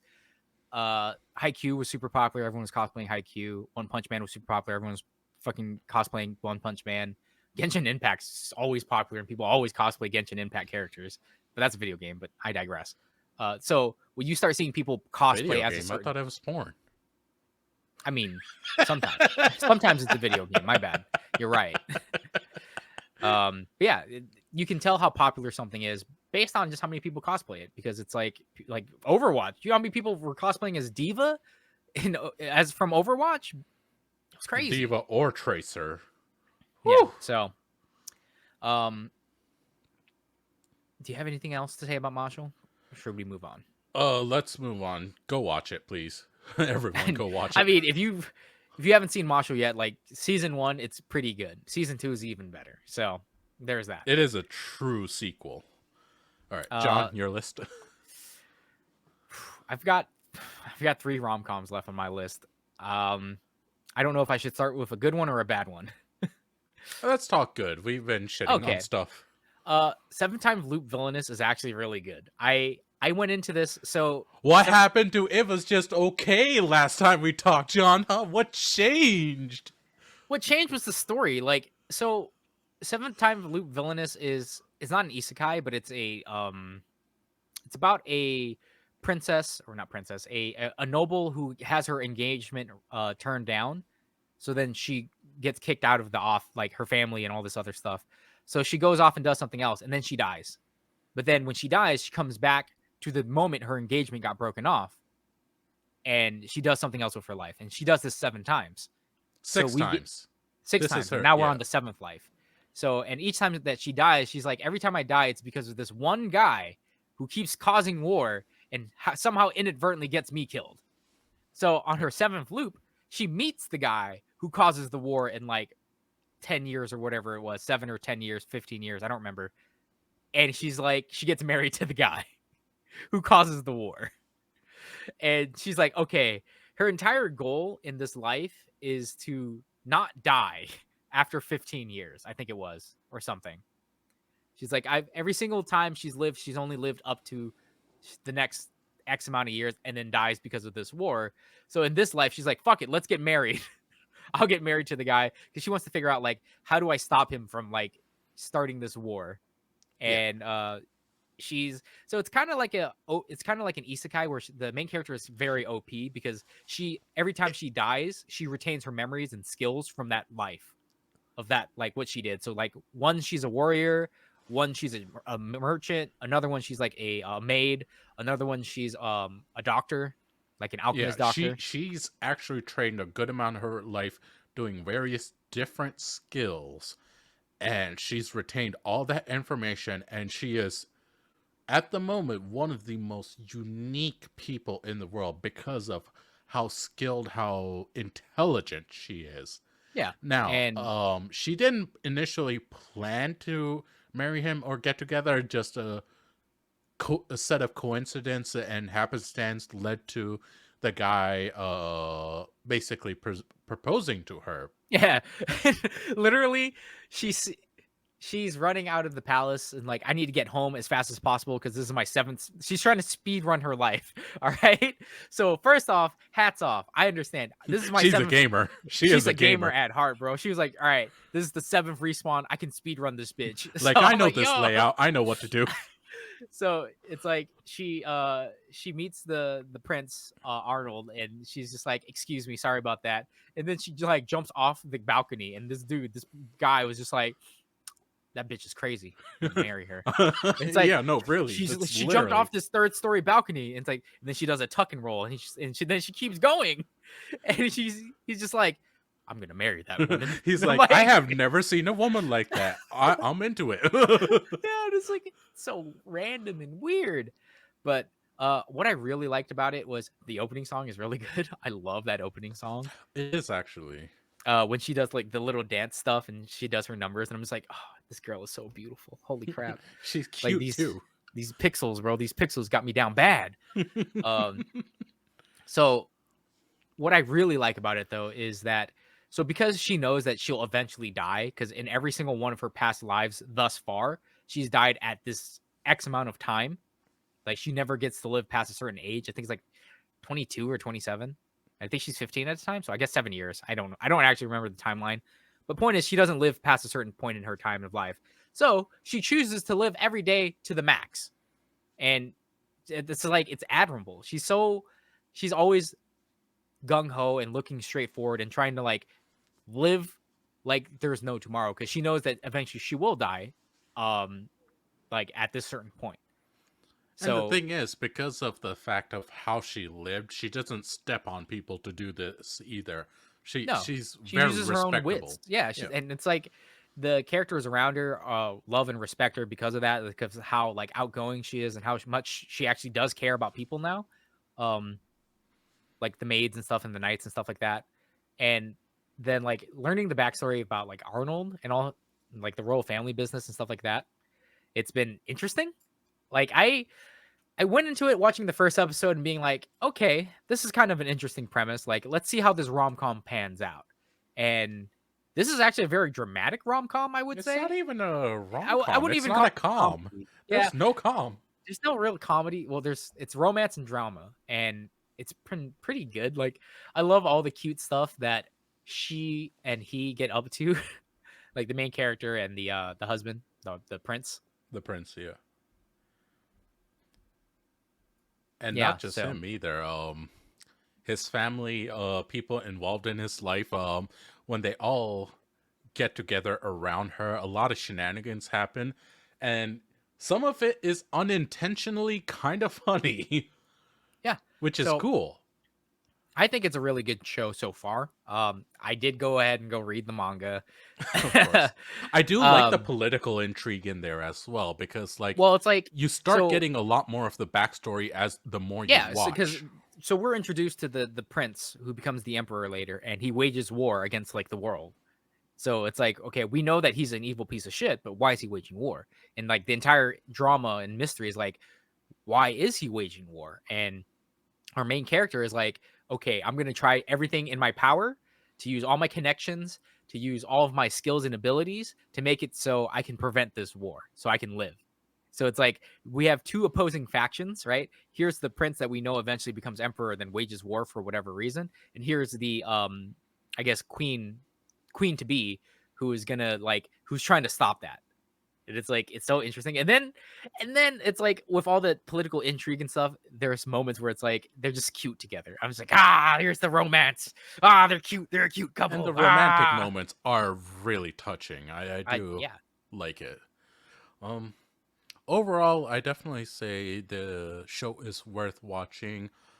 The soundtrack is okay. The visuals are actually decent. Not a lot happens in them, but when stuff is moving, they actually put some effort into it. Um, Yeah, if you like drama, romance type of stories, like I'd say go ahead and watch this. yeah, it's nothing necessarily to write home about yet, but at the moment, it's worth it if you have the time and energy, and if that's what you're looking for. All right. Now then, let's see. Ooh,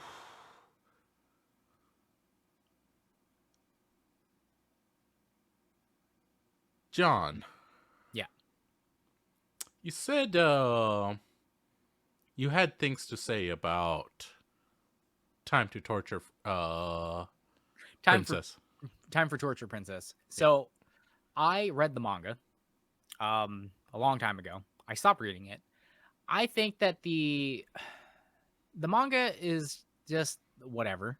My problem with the Time for Torture Princess is that it's the exact same episode every fucking week. Like there's no deeper meaning to it. There's no plot development. It's literally just look at this cute girl and how she falls for obvious like traps to spill information, and it's haha that's cute and funny.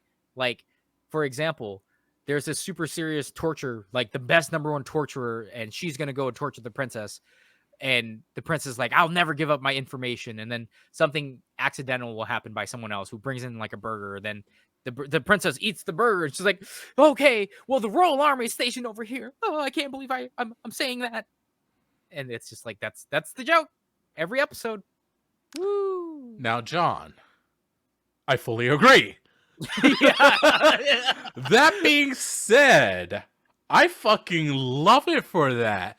I mean, It is just the same joke over and over. It is not serious. It is just a slapstick funny yeah, anime, it's and a it's show that super cute as well.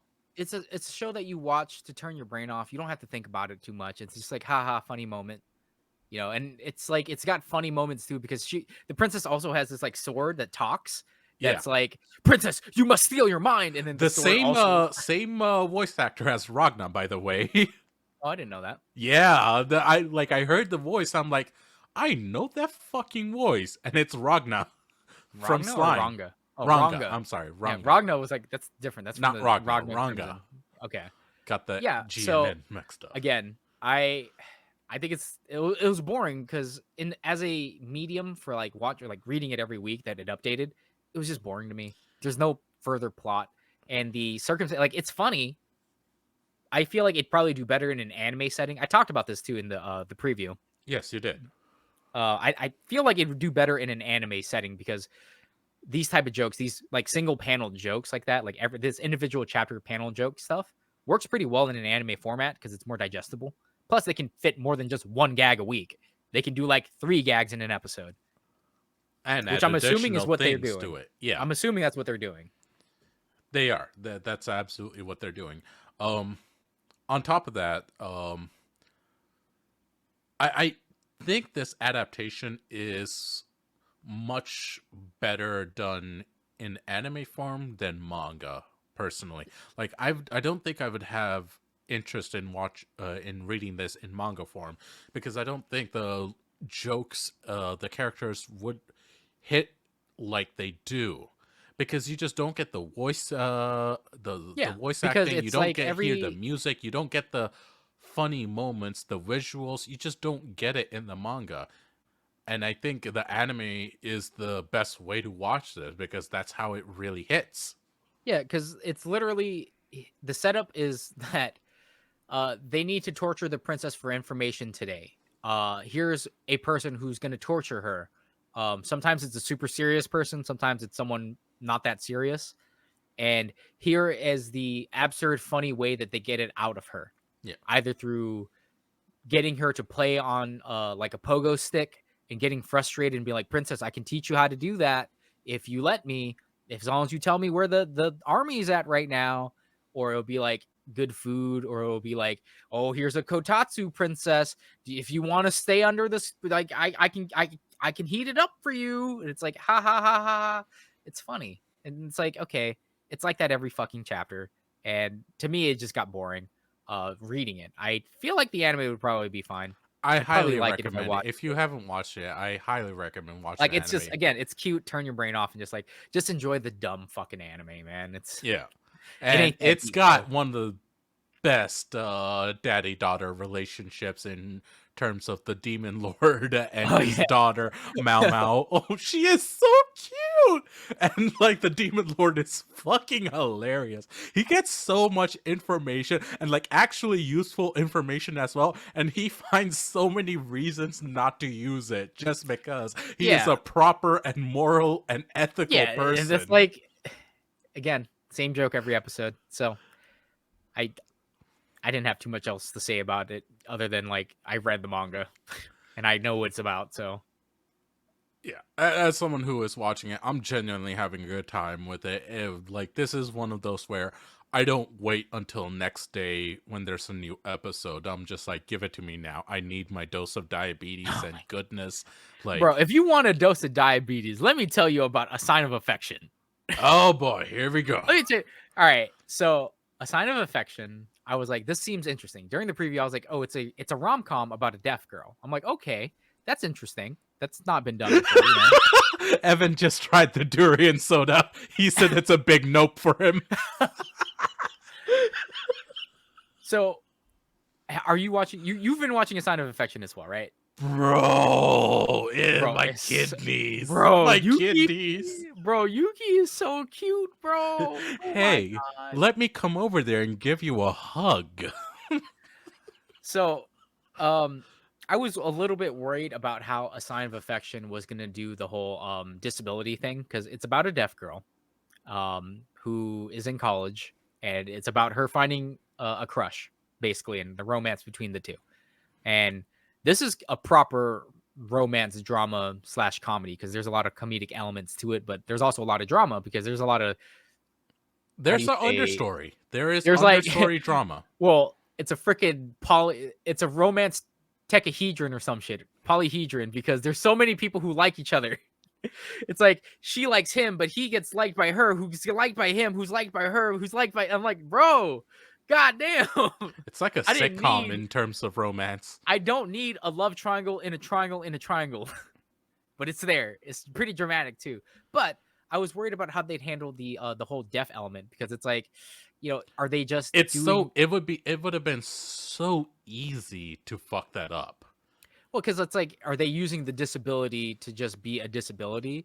Like that was my main concern with a silent voice as well. But the reason why I like a silent voice is because it's about a girl who she's also mute, right? She's Yes. mute.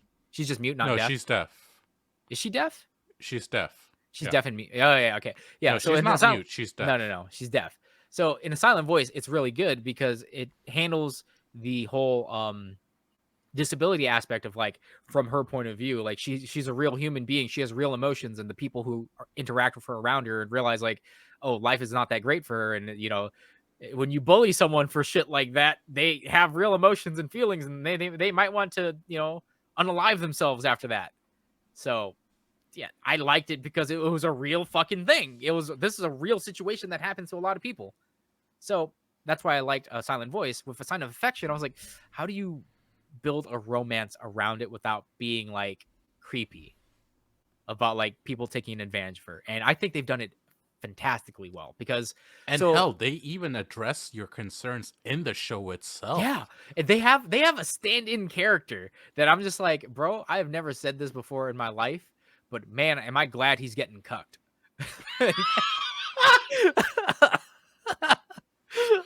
Holy You shit! can quote me on that. I am pro cuckadry on this.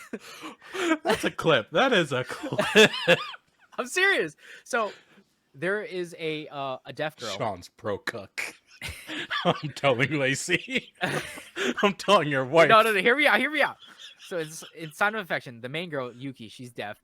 She has this childhood friend who's a fucking asshole. Every episode, he's like, he represents everything wrong with people who handle other people with disabilities.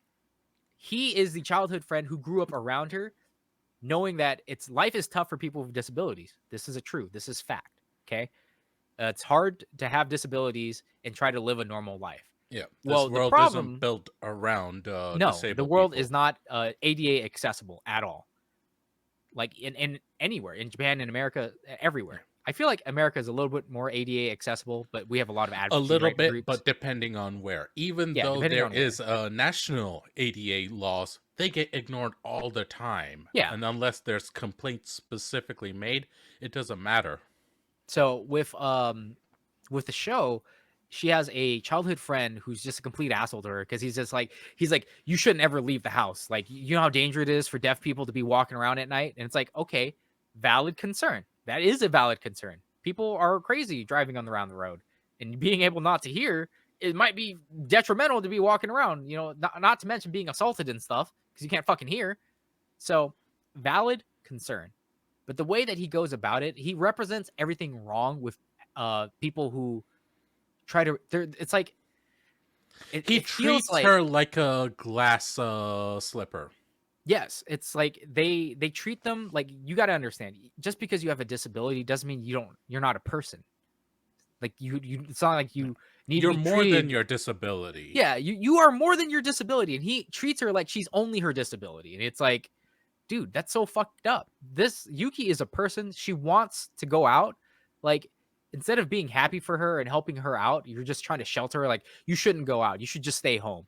It's Yeah. like, that's And fucked it's up, not like bro. she's entirely ignorant of Yeah. how the world And is it's like, either. he's like, because you're deaf, people are going to try to take advantage of you. And I'm like, okay, again, valid concern. However, you are such an asshole about this. Instead of making sure she's okay and she's safe and helping her like pursue her dreams and shit like that, you're just shutting her down and not letting her live. Just because you have a disability does not mean you are just your disability. They have lives, bro. They can do whatever the fuck they want to. They're not that much different from you and me, man.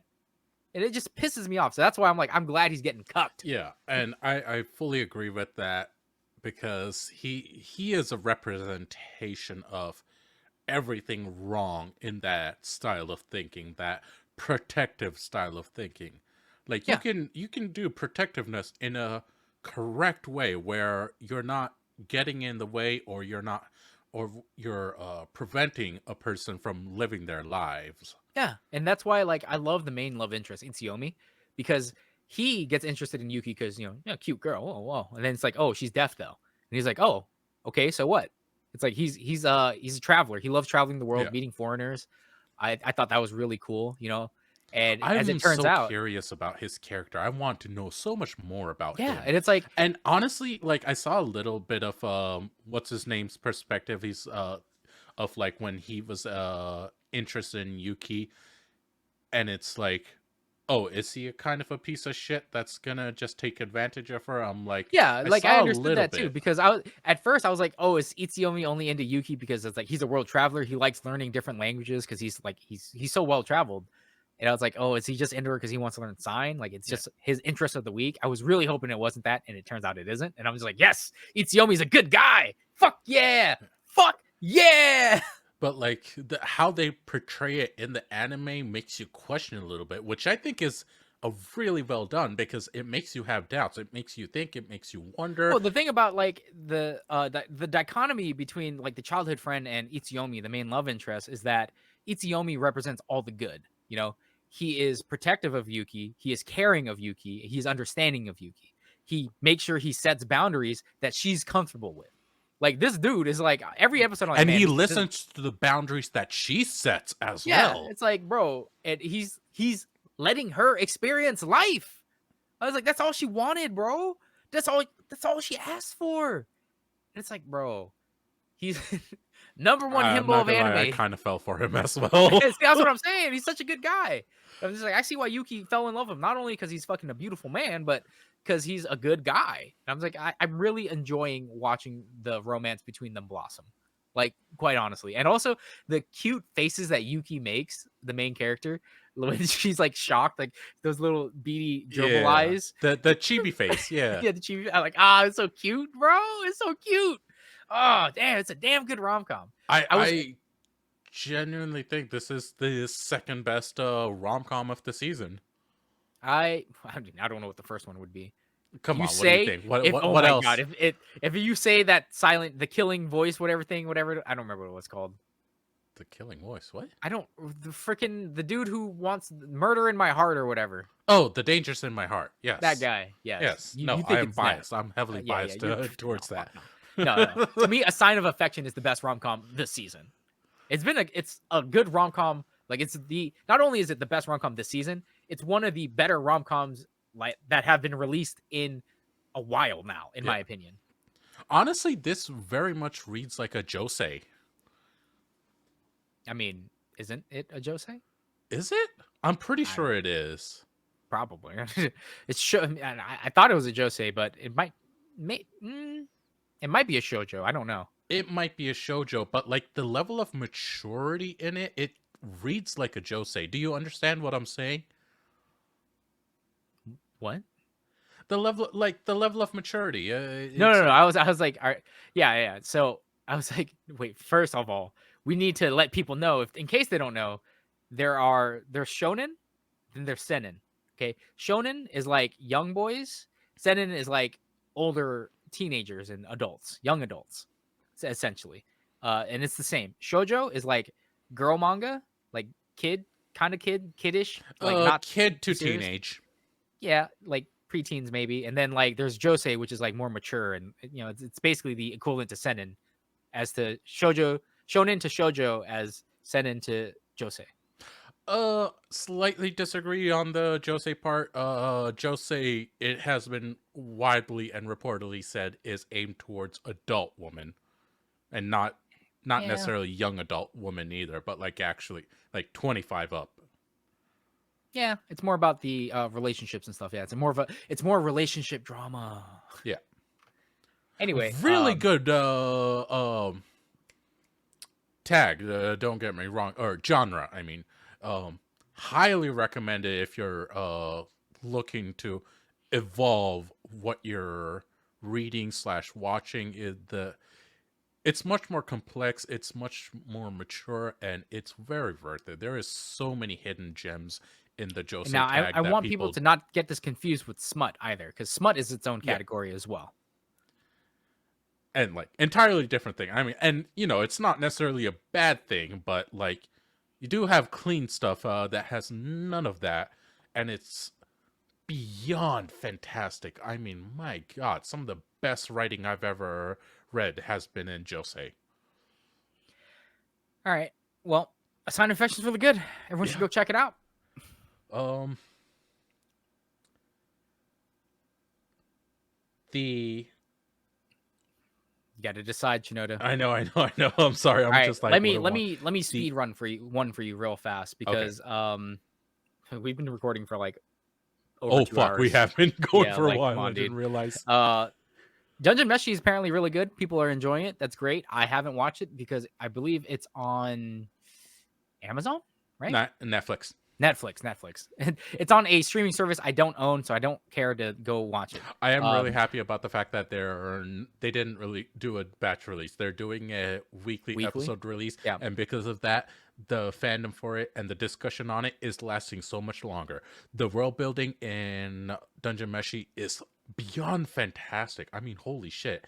The art style is absolutely beautiful. It's not stereotypical Trigger, which I'm completely fine with. They actually Yeah, did no, a they took the different. I watched the first episode, and they definitely took the art style is it looks exactly like the manga, to be honest. Yeah, which is Um, impressive in my opinion. yeah, nothing about it. Like if I watched this, I'd be like, I don't know who this. I wouldn't know the animation studio like at all until you get to fight scenes. Then at least at the fight scenes, I'd be like, oh yeah, that's Trigger. That's definitely Trigger. Yeah. But um, there's not too many fight scenes in it. Like I said, I really like the manga. I I know what the story gets fucking nuts, bro. You guys aren't even touching the surface of why Dungeon Meshi is good. Y'all Yeah. don't know yet. Like I'm just appreciating the backstory and the lore that they're just building up. I'm like, there's a little bit more going on in the background than is apparent, but right now we're just at a haha, this is fun food comedy Oh yeah, anime. it's so But much. it's like, It, no, there's more to it. bro. That's how I felt when I was reading Dungeon Meshi. Like 70 chapters in, I'm like, yo, there's an actual storyline. What? There's an actual plot. What? And it's just like all this other shit. You're like, yo, what the fuck? It's good. It's good. It's really good. I'm glad that people are enjoying it too. So I can't wait to actually watch it. I'll eventually watch it. It's Eventually. incredibly worth it. And like I know some people are actually trying to make some of the food that they made in the show because it's like it actually looks good too. Yeah. It's I mean, it's hilarious because it's that thought in our head. If dungeons really existed, wouldn't we try to eat dungeon monsters? It's a new sustainable food source. They probably taste pretty good. Okay, so moving on to something else. I'll go again if you don't mind off my Yeah, yeah. list. Um, Ishura. Okay. Now, this anime set up the first like 6, 7 episodes, literally doing nothing but world building and character introduction, and Okay. like I'm into that. very small amounts of moving the plot along, but it's mostly been this is the character, this is what their powers are like, this is who they are, um So this is their motives. the only thing I know about Ishida is that during the preview, I think we looked at it. It's like about 4 or 5 people. I don't know how many characters it is, but No, it's about there's people who more. are. There's more than five. Okay, it's There's a about lot people who of are like, characters. I'm the strongest in the world. No, me, I'm the strongest, and they friggin' fight. That's all No, I knew about it. there's a lot more than that. This is one of those that has like a huge cast of characters, and like you need to like you don't necessarily need to remember all of them, but they do matter, and like they make it apparent in the individual character episodes why they matter and why they're so powerful. And eventually you get to the point where they're fighting each other and you're just watching, you're like, I don't know who's gonna win because like they could be the main character of their own thing, but they're all thrown together into this mesh of a world. Oh, fun fact, this is technically an isekai as well because there is like some other some characters from other worlds in here. So I was my coworker just keeps asking me every week, like, have you seen Ishura yet? Have you watched it yet? I'm like, no, I haven't watched it yet. I'm behind on my own shows. I don't have time to pick up new shows. So I promised him I would watch it. So I'm eventually gonna watch it anyway because he keeps saying it's good, and he generally has good taste in shows in anime. Yeah. Like me and him talk a lot about like solo leveling and like oh my god, what was the other one? It wasn't just solo leveling we talked about. There was a bunch of other shows we talked about. Other Korean ones that we talked about. I don't remember. A skeleton soldier can't save whatever. I don't remember what it was actually called. But anyway, point is, I whenever he talks about anime with me, I'm just like, okay, the shows that he likes, I kind of like too, and his opinion is just usually he's got good takes, good taste. So I'll give it a shot. Yeah. It's very different. You have to have the patience for just world building and character introduction for the for the first half of the anime, honestly. See, I'm And fine with that. I love yeah, world building. people like us are fine with that. A lot of people are not. The effort from what I've seen so far is worth it because things finally started popping off and it's cool. It is genuinely cool. The sound in the anime is really cool. The OST is actually kind of banging. I'm not gonna lie. Like it's got the old Middle Eastern kind of things here and there. What? Yeah, no, I'm serious. It Bro, has out of that here and context, there. I it's kind of racist, bro. Like, not gonna Bro, I lie. am kind of racist. Oh, we're all a little bit racist, to be honest, but Yeah. okay. But no, there's a lot of cool stuff in here, a lot of wild shit. It's worth it. It is very different. I don't know how to sell it well yet because it's not even over. I'm just like, this is a ride that's just jerking back and forth, but I'm here for it. Bro, just tune in next month when I finally watch it and I'll give my opinion. Yeah. I'll give you the takedown. So, I will say it's worth it though. So there's okay. there's my take. All right, John, your final thing. All right, let me talk about a show that I wanted to like. I liked the manga. I don't like the anime. Hokkaido Girls are cute, I believe is the full name. Yes, it is. I don't like the main character. Yeah, I I like the also girls don't. though. I love the girls. Oh my god, let me tell you about those gyarus, dude. I like the Uh, mother. oh, bro, them girls. Sheesh. I hate the main character guy. Yeah, I didn't. He's a So soy boy bean cuck. I'm like, I fucking hate this guy. He's so yeah, I boring. know, and it's like when I was reading the manga again, another manga that has beautiful art. I loved it because all the girls look really cute, and also I kind of have a thing for gyarus. Just don't look too deep into that. And so I picked it up. The main character does not read that terrible in the manga, but holy shit in the anime is he fucking just he's a soy boy beta cuck. Like Yeah, no, there's no other way to phrase it. he literally reads like that. I'm like, I don't like Yeah, this and guy. every time he's He comes on off as a screen, stereotypical nice guy, and I'm just like, yeah. Christ Almighty! I wish someone would NTR him. I do not like this guy. I Dang, don't. bro. What the heck? Like he has some very few redeeming moments here and there, but overall, I'm just like, he's not a fun guy to watch. He's not a good main Yeah, and character. you know, in typical like I guess you could call this a harem. In a typical like romance harem, there's usually the main character is kind of plain because you're supposed to be it's supposed to be a self-insert, right? Like it's supposed to be like, oh yeah, that's me, that's totally me. I wish I could get a book some anime babe like that. That's me, guys. I'm a TM nice guy. P.S. Most of you can't. Oh, bro, don't break their dreams like that, man. Anyway, in Hokkaido Girls, the girls are awesome. I love the girls. They're bubbly, they're cute. They have very unique aspects to them. There's three main ones. There's the blonde one, the gamer one, and then the Russian one. I believe she's Russian. She's like half Russian or She's something. foreign. She's a foreigner. Yeah. Yeah. Beautiful, cute girls. Love their personalities. Love their traits.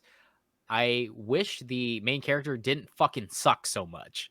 Because again, I understand that in these shows, you're supposed to write the main characters to be like, this is my self-insert. This is me. I could be this guy and I can imagine myself in this scenario with these beautiful girls. But I'm just like, I don't know. I just don't like him. Like, I don't see why the girls like him either. It's weird. Yeah, it's like from what I've seen, most of the reason why they actually like him is because he moved over from Tokyo. No, and Well, like that's one, literally it. so technically speaking, the blonde one likes him because it's like, oh, he's new, he's from Tokyo, and I've always wanted to live in Tokyo. The gamer one likes him because he doesn't make fun of her for being a gamer girl. Yeah. And I'm like, okay, yeah, that's a different aspect. I don't know if Reina, I think her name was Reina, the She foreigner. literally liked him because she saw him wearing a stereotypical yukata. Oh yeah.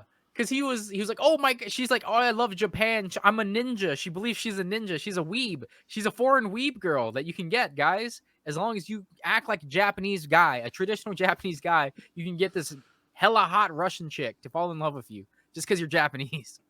So it's like, it's very apparent in the anime that this is what the main focus is. Unfortunately, the main character doesn't have a personality because it's supposed to be like, hey, Japanese men who are super lonely, if you were just a typical gaming nerd guy who's from the big city who loves Japanese traditional values, you could get buxom babes. And it's like, yeah, I see that now. I see because of the anime.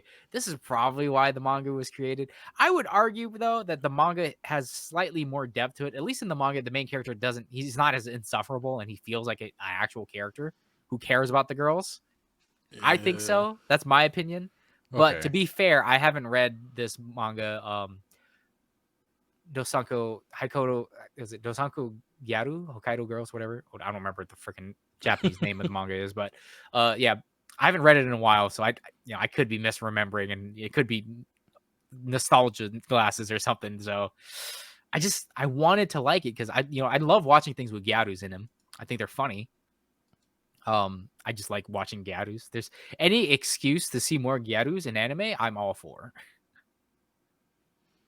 But yeah, I would give a hard pass to the anime. The animations, whatever. The way that they do the blushing faces is so terrible. Like it's god awful. Like it looks like a red sensor bar just across their face. Like what the It hell? doesn't look pleasant. It Yeah. doesn't look great. It does not. It looks Yeah, like they're sick. yeah, it's weird. Um, yeah, that's my take on it. Like I'd avoid Hokkaido Girls, the anime, to be honest. Just if you really want to read it for the art, go ahead and do that, or wait for porn to come out of it. It's like I know that's why people are gonna like it for. It's probably gonna be for the porn. Unfortunately, yeah, more than likely. Speaking of porn, Oh my god. So I remember Alex. This is another show that he said he started watching. I'm not sure how far along he is with this show. He talked about it last time though. I haven't watched Gushing Over Magical Girls because I keep seeing clips for it. And I'm just like, haha, funny, horny. Like that's the joke. Every episode, it is. haha, haha, funny, horny. So it is that is the whole thing, but there's more to it. There is more substance to it as well. I Um, highly doubt that. I no, it highly is. doubt It is that. mostly. I will 400% fully say it is basically like 90 to 95% haha funny horny, and that's it. But the little 5 to 10% that's left over, it's actually, yeah, the character actually is a little bit serious about her love for magical girls, what they present, So the my backstory. problem with this entire series as a whole is it just keeps giving off pedo bait vibes. Like It I is can't pedobait. It is 100% pedobait. I will I fully and I admit to can't that. like I get the haha funny horny aspect for joking and stuff, but it's just so there's too much pedal bait for me to like want to even Yeah. give this a Like, shot. they Like aren't straight up lollies, but they are young. they're I will. teenagers. Yeah. They are literal They teenagers. are literal teenagers. They are Yeah, still. no, like This is the After Dark portion of Anime Club After Dark. So if you listen, don't like it, you can feel free to click off now. when I was Um, 15 years old, I was just like, "Oh, I'm about all about watching 15-year-old anime girls." Now I'm like twice that number, and I'm like, I am not okay with watching this stuff anymore. Now, because I touch grass, I can say because they're not real, I don't give a shit. Um, no, so it is a lot of horny. It is uncensored on High Dive. Like you don't see pussy, but otherwise, like you see tits, you see ass, Bro, you the see a more you lot of describe this to me, the BDSM. less I want to watch it. Like, That's what fine the? if you're like it's probably not the show for you. It's let me put it like this. That's a It's the hard show for pass. Alex. Yeah, It is the show for Alex. And he certainly if loves his underage pixels. yes he does. Um there is a bit of a good story going on in the background. It doesn't matter too much, but like if you care a little bit, it actually does pay attention to it more than you realize. It's horny. The soundtrack is actually kind of good. The voice acting is it is phenomenal. I mean, you hear the moans, the grunts, you hear the leather whips. Holy shit, they really go all out. Anyway, And if you're not a sick pedophile, you know, I think you're gonna be okay to let you know that you probably just don't watch this. This is like the this problem is is that the first standout hit from this author who's only made one story before. so But problem with this type of show is that this is stereotypical like anime bullshit because there's a bunch of anime that sexualize teenagers. Like even freaking, everyone's favorite, My Hero Academia. Literally, he sexualized Invisible Girl, and then Twitter got mad. So then he apologized and put clothes on her. And then he took it Even off though anyway. more than half of Twitter sexualizes them anyway. Yeah, I'm just like, yeah. Apparently a But problem, but then it's also not a problem. Yeah, society's weird. yeah, When it comes to this is a teenagers. fun show. It is horny as hell. It is unashamed about what it is. If you are into that, highly recommend going to watch it. It's fun. It is BDSM. It is all Yuri. That is one of the fun things. It is like complete and all Yuri. No guys in there. When it comes to that stuff. So, good show, fun show, smut show. I had zero interest in the show before. The more you talk about it, I'm like negative 100% interest now. That's completely fair, I'm buddy. actively going to go on Twitter and protest this show now. Thanks a lot. That's okay. If you go on Twitter, especially, it won't mean anything. Maybe All you right. could bully the author on there if you want to do that. Be a piece of shit. Don't bully people Don't do online. that, by the way, people. Please don't. Don't bully people online. All right. Well, that about does it for our list then. I don't have the outro memorized. Oh, damn it. I thought you had it. I thought you had it. No, I have it up, but I don't have it. I hate outros so much. Everyone hates doing outros. Why Okay, do we your even own have outro, an buddy. outro? Just do your own outro. Anyway, thank you everyone out there for dropping by to give this a listen. We really appreciate that. If you guys have different takes on our shows, if you think we have shit opinions, let us know. I love hearing people tell me I'm wrong because then I'll tell you you're wrong, and then we can hate each other for about 30 minutes online. Uh, otherwise, comment, like, subscribe, share, whatever. All the socials. I'm sure Alex will put the links down below.